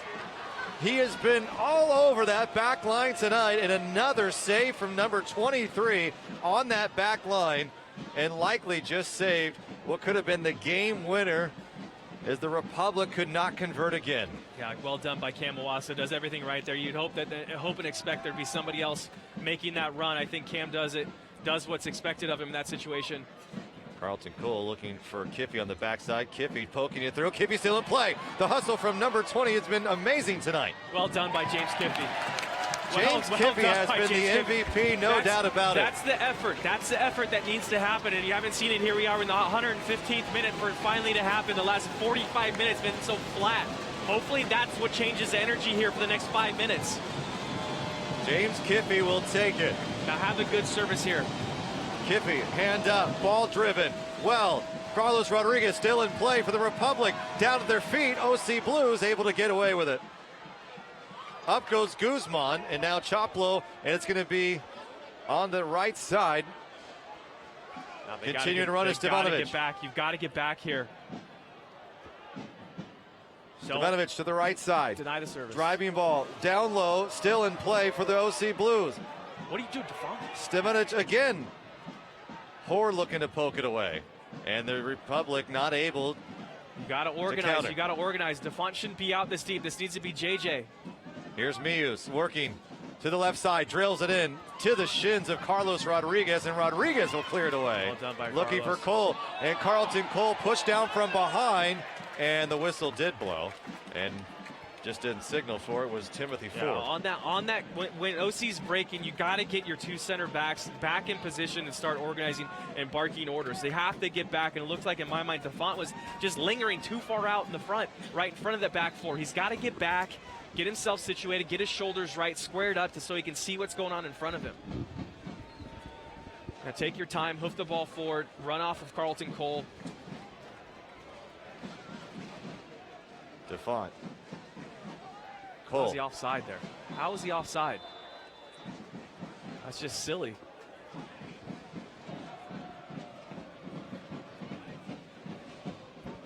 About 3 minutes left to play here. Stewart was added. I can't tell you how many times that Sacramento's literally just given the ball back to OC over the last 45 minutes.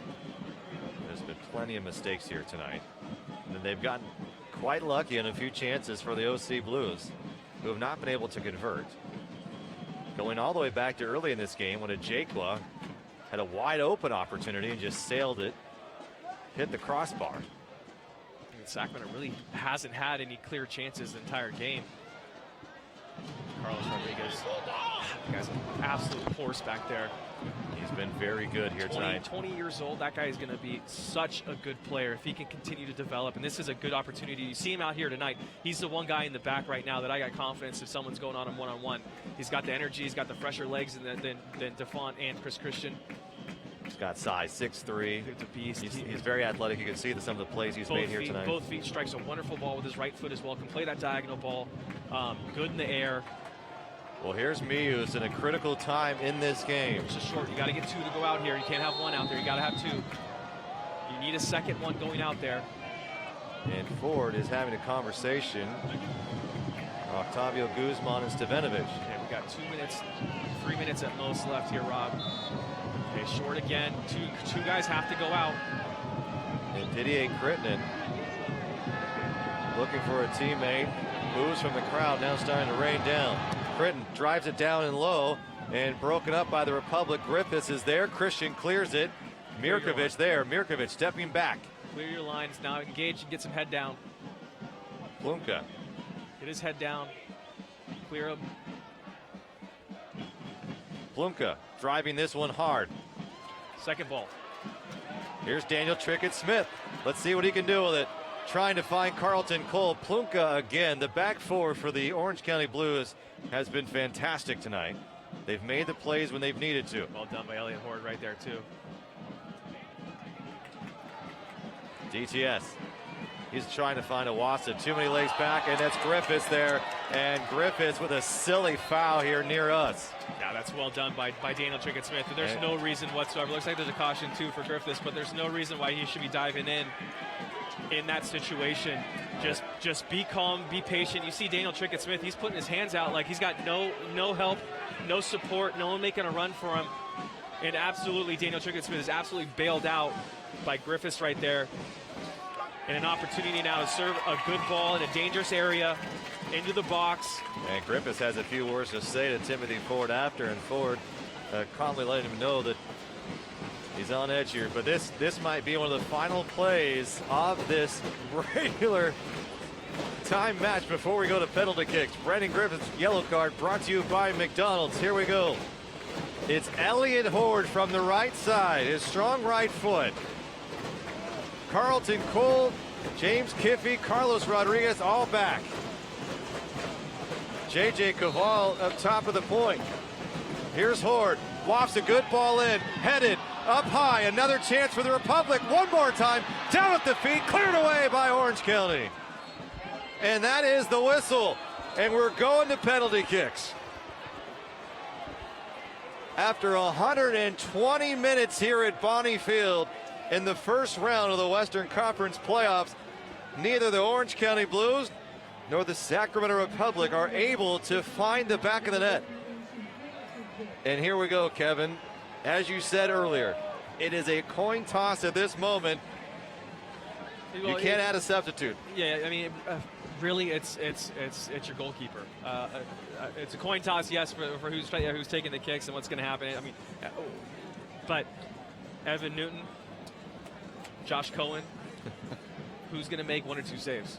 Whoever makes two saves is going to win, or two misses. If someone misses, got to be two. That's going to be what's going to be the win for whomever it is, whatever team. Scouting, right? Oh, preparation. Totally. You got to know. I mean, and obviously with Crittenden, I think Crittenden's taken a penalty against Sacramento, for example. At this point, though, I mean, you get so deep in the lineup that these guys, a couple, probably at least 2 to 3 shooters in every team have not taken a penalty this year. So, I mean, in terms of scouting, you're going to be able to know their first or their second shooter, but beyond that, probably not much after that. Well, if you look at some of the scoring charts for Orange County, most of their goals on these set pieces come to the left side, the goalkeeper's right. So I think in this situation, if you're Evan Newton, you're probably diving to your right. Yeah, but what if the shooter knows that? And, you know what I mean? That's the mind game. And you just gotta, if you're Evan Newton, you pick your side, you make your move, and that's the end of it. And also as a player, this is where I've been a victim of this before. You need to make up your mind now what you're gonna do. And if you're second guessing yourself for the next 5 minutes, 10 minutes before you take your kick, you're done. You're done. That's where you start second guessing. You got to make your mind up right now. Am I going to bang it right down the middle? Am I going to put it to the right? Am I going to push it to the left? Am I going to try to go a little high? Am I going to roll it on the ground? Am I going to pass it right down the middle of the goal? You got to make up your mind right now. And if you're taking a kick, that's what if I'm Paul Buckle or any of his staff, and I'm talking to the guys, I'm telling everyone to make up your mind right now. Make up your mind right now and stick to it. Stick to it and go do it and execute. If you make it, great. If you don't, hit it hard. That's all you can say and all you can hope for. And this is where you talk about some of the greatest players in the world, like a Messi, who shanked. You hit it too high. You think too much. Well, that's what I'm saying. I mean, like, Messi blows one over the crossbar, and that's the best player in the world.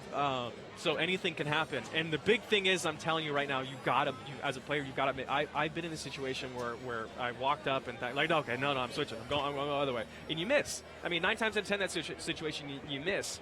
So make up your mind right now, pick it, and be confident with it, and go up there and strike. Just execute. I mean, at this point, your body should be on cruise control anyways. And forget about the pressure. That's easier said than done. But you've got to have a way, whatever works for you, to center yourself, to know that all you're doing is you're trying to kick a ball into the back of the net, and that's it. There happens to be a bunch of people watching you, but who cares? I mean, that's kind of like you got to find a way for yourself to forget about it. And for me, that's what it was. Like, who cares? I mean, I hate to say it, but who cares? I mean, and that worked for me. And as a player, you've got to be able to figure out a way for it to work for you. How do you calm your nerves? I would say, who cares? I mean, honestly, this doesn't matter. In the big picture of life, this doesn't matter. This one kick doesn't matter. This one game So don't make it more than it is. Don't make it more than it is. For me, that's what worked. And I love it. They're going down the battalion. It's not the battalion's cheering, too. They see what's going on. Look at Paul Buckle and Simon Schefter out there getting the crowd This has up. been decided before the match, so both teams agree this is the way that they would go. And so Josh Cullen and Evan Newton, here we go. And look at the wave of the fans now. Everyone's migrating down to the north pit, the north side, to the battalion side. It's going to be fun. Whatever happens, it's going to be fun, Rob. Josh Cullen, a couple of big saves tonight. Evan Newton, a couple of large saves as well. Both players with an opportunity to send their club to the next round to face the Swope Park Rangers. And it will be the youngster, Daniel Trickett-Smith, who will strike it first.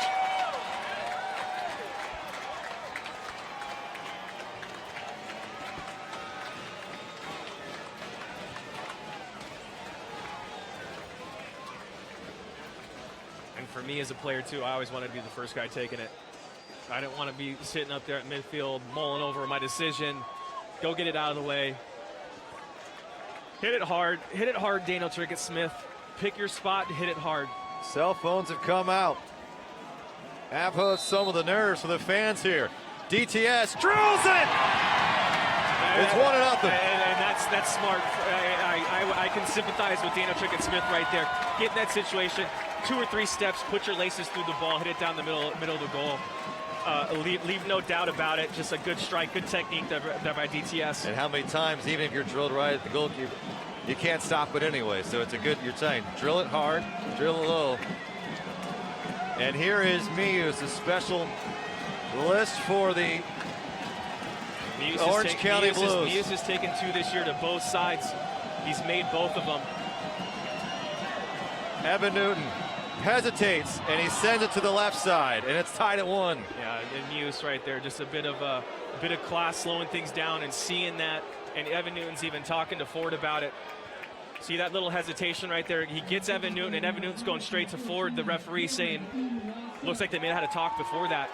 But you see a lot of players nowadays do that. They have that little hitch, that little hesitation where they make the goalkeeper commit and then try to just pass it on the other side of the net. And that's exactly what Muse did. And Wassa, the Jesuit star, makes it 2-1.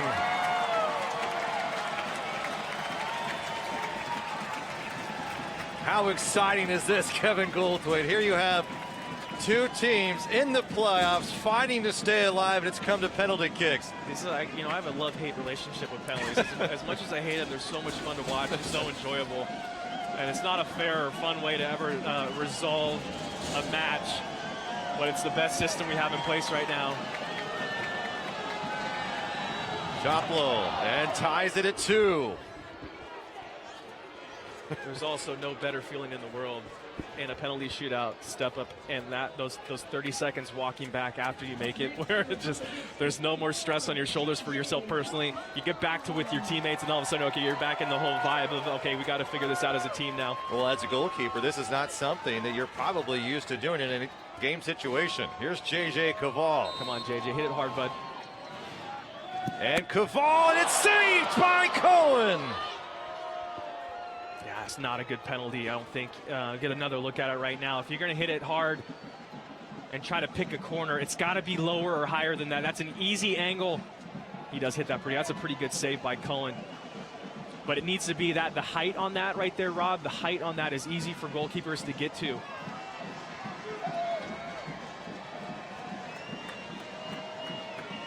And here is Stanovic, the 24-year-old midfielder from Serbia, and it's Evan Newton who will try to keep it at 2 apiece.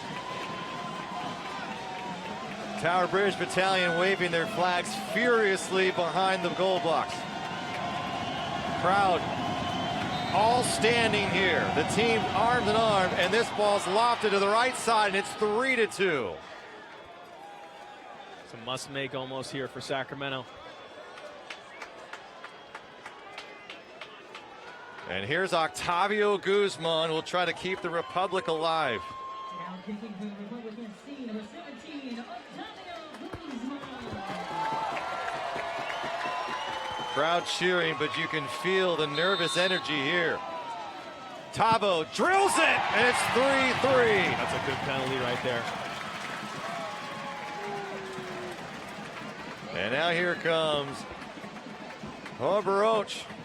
That's a good penalty there by Tavo. Kind of opens his hips up, shows Cohen that he's going to Cohen's left, and kind of closes the hips quickly and just brings it back to the other side. So a good penalty there by Tavo.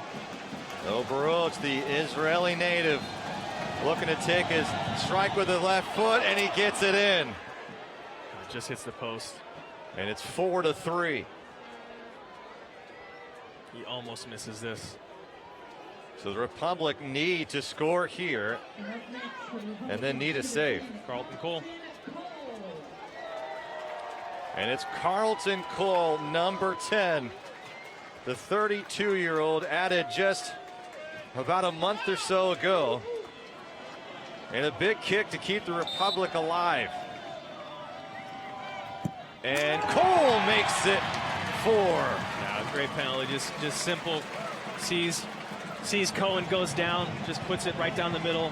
And here the specialists walking slowly to the penalty mark is Didier Crittenden to close it out for the Orange County Blues as they try to upset the number 1 seed Sacramento Republic here. It's come to penalty kicks after 120 minutes of scoreless play between these two clubs. The Tower Bridge Battalion whole season and the rest of the fans, 11,000 strong, coming down to this kick right here. And Crittenden slowly jogs up, and it's into the net, and Orange County has won it. The Blues move on to the next round to take on the Swope Park Rangers. The Republic are upset here on penalty kicks, 5-4. Speechless. Absolutely heartbreaking, Kevin. So the OC Blues fighting for 120 minutes. You had the top seed in the Western Conference. 11 straight matches without a loss. And it's broken here in the first round of the playoffs. And just like that, the 2016 season ends just like the 2015 season out in the first round. Yeah, I mean, coming to this situation, this game with so many unbeaten. This one surprised me. No. We've been pretty good at picking games and how the team has felt. Kevin, you and I both, off camera, had this as a victory tonight. And I think that we're both shocked here, and I think many fans are as well. But how about that? The Orange County Blues force it to penalty kicks. Not able to capitalize. 120 minutes was either side. Each team,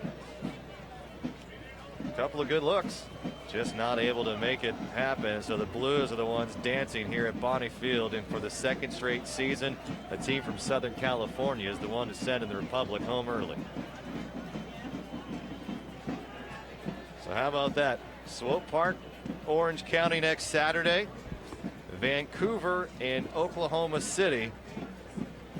And those are your next 4 in the Western Conference. So it was fun, Rob. It was fun. It was a fun season. 2016 was fun. We had a lot of ups and downs, but ended too soon. You're right. And you have a club that started slow, and people were wondering whether they'd even see the postseason. Things started to come together, and you sort of felt going into this match, there's a good possibility this team was going to be in the championship game. But one save by Cohen is the difference maker there, as J.J. Caval's shot to the left side of the net does not fall through, and the Republic lose on penalty kicks 5-4, and a scoreless draw here. And Kevin, final thoughts on the season? I don't know what to say at this point. No, I mean, it was a good season. You finished first in the West. That's a big accomplishment for any club to win your conference, win your division. So, I mean, all things considered, we're going to need to digest all this, over the next couple of days and really look back on how the season went. I think a lot of really good things that can come out of this. I think you got a young guy, Cam Iwasa, that's kind of coming into his own. You've got other additions to the team, young players that lead you to believe that next year, here we are, we're already talking about next year, Rob, but I mean, it's next year the squad hopefully will be kind of stocked and loaded and ready to go. Who knows what happens in the off seasons with contracts and renegotiations and negotiations. So I don't know, for me right now, I think in the big picture, a lot of good things happened this year, and I think we got a good core guys still around, and these are Paul's guys now, which is always good to see too. He'll have another full year with these guys and continue to build. All right, well, we had a great year 2016 season. I want to thank the entire crew behind the scenes who does so much work for hours before the match, hours after the match, and as well as during it. The crew from Franklin Pictures and the Sacramento Republic do a phenomenal job behind the scenes. I want to thank everyone who's there. Mark Land, Jeff Butler, two guys who have been instrumental behind the scenes. Rusty Pravat and Dave Pravat and the entire crew, again, at Franklin Pictures, who does all of the heavy lifting and allows us to just have a great time here in the booth. Obviously, Kevin, it's been a great 2016. I guess we'll see you next season, and we'll be back here. And so hope to see you then, and enjoy the rest of your winter off. The Republic season ends a little too soon, and it's a tough one to swallow here. But for Kevin Goldthwait, I'm Rob McAllister. Good night, everybody, and we'll see you come March of 2017.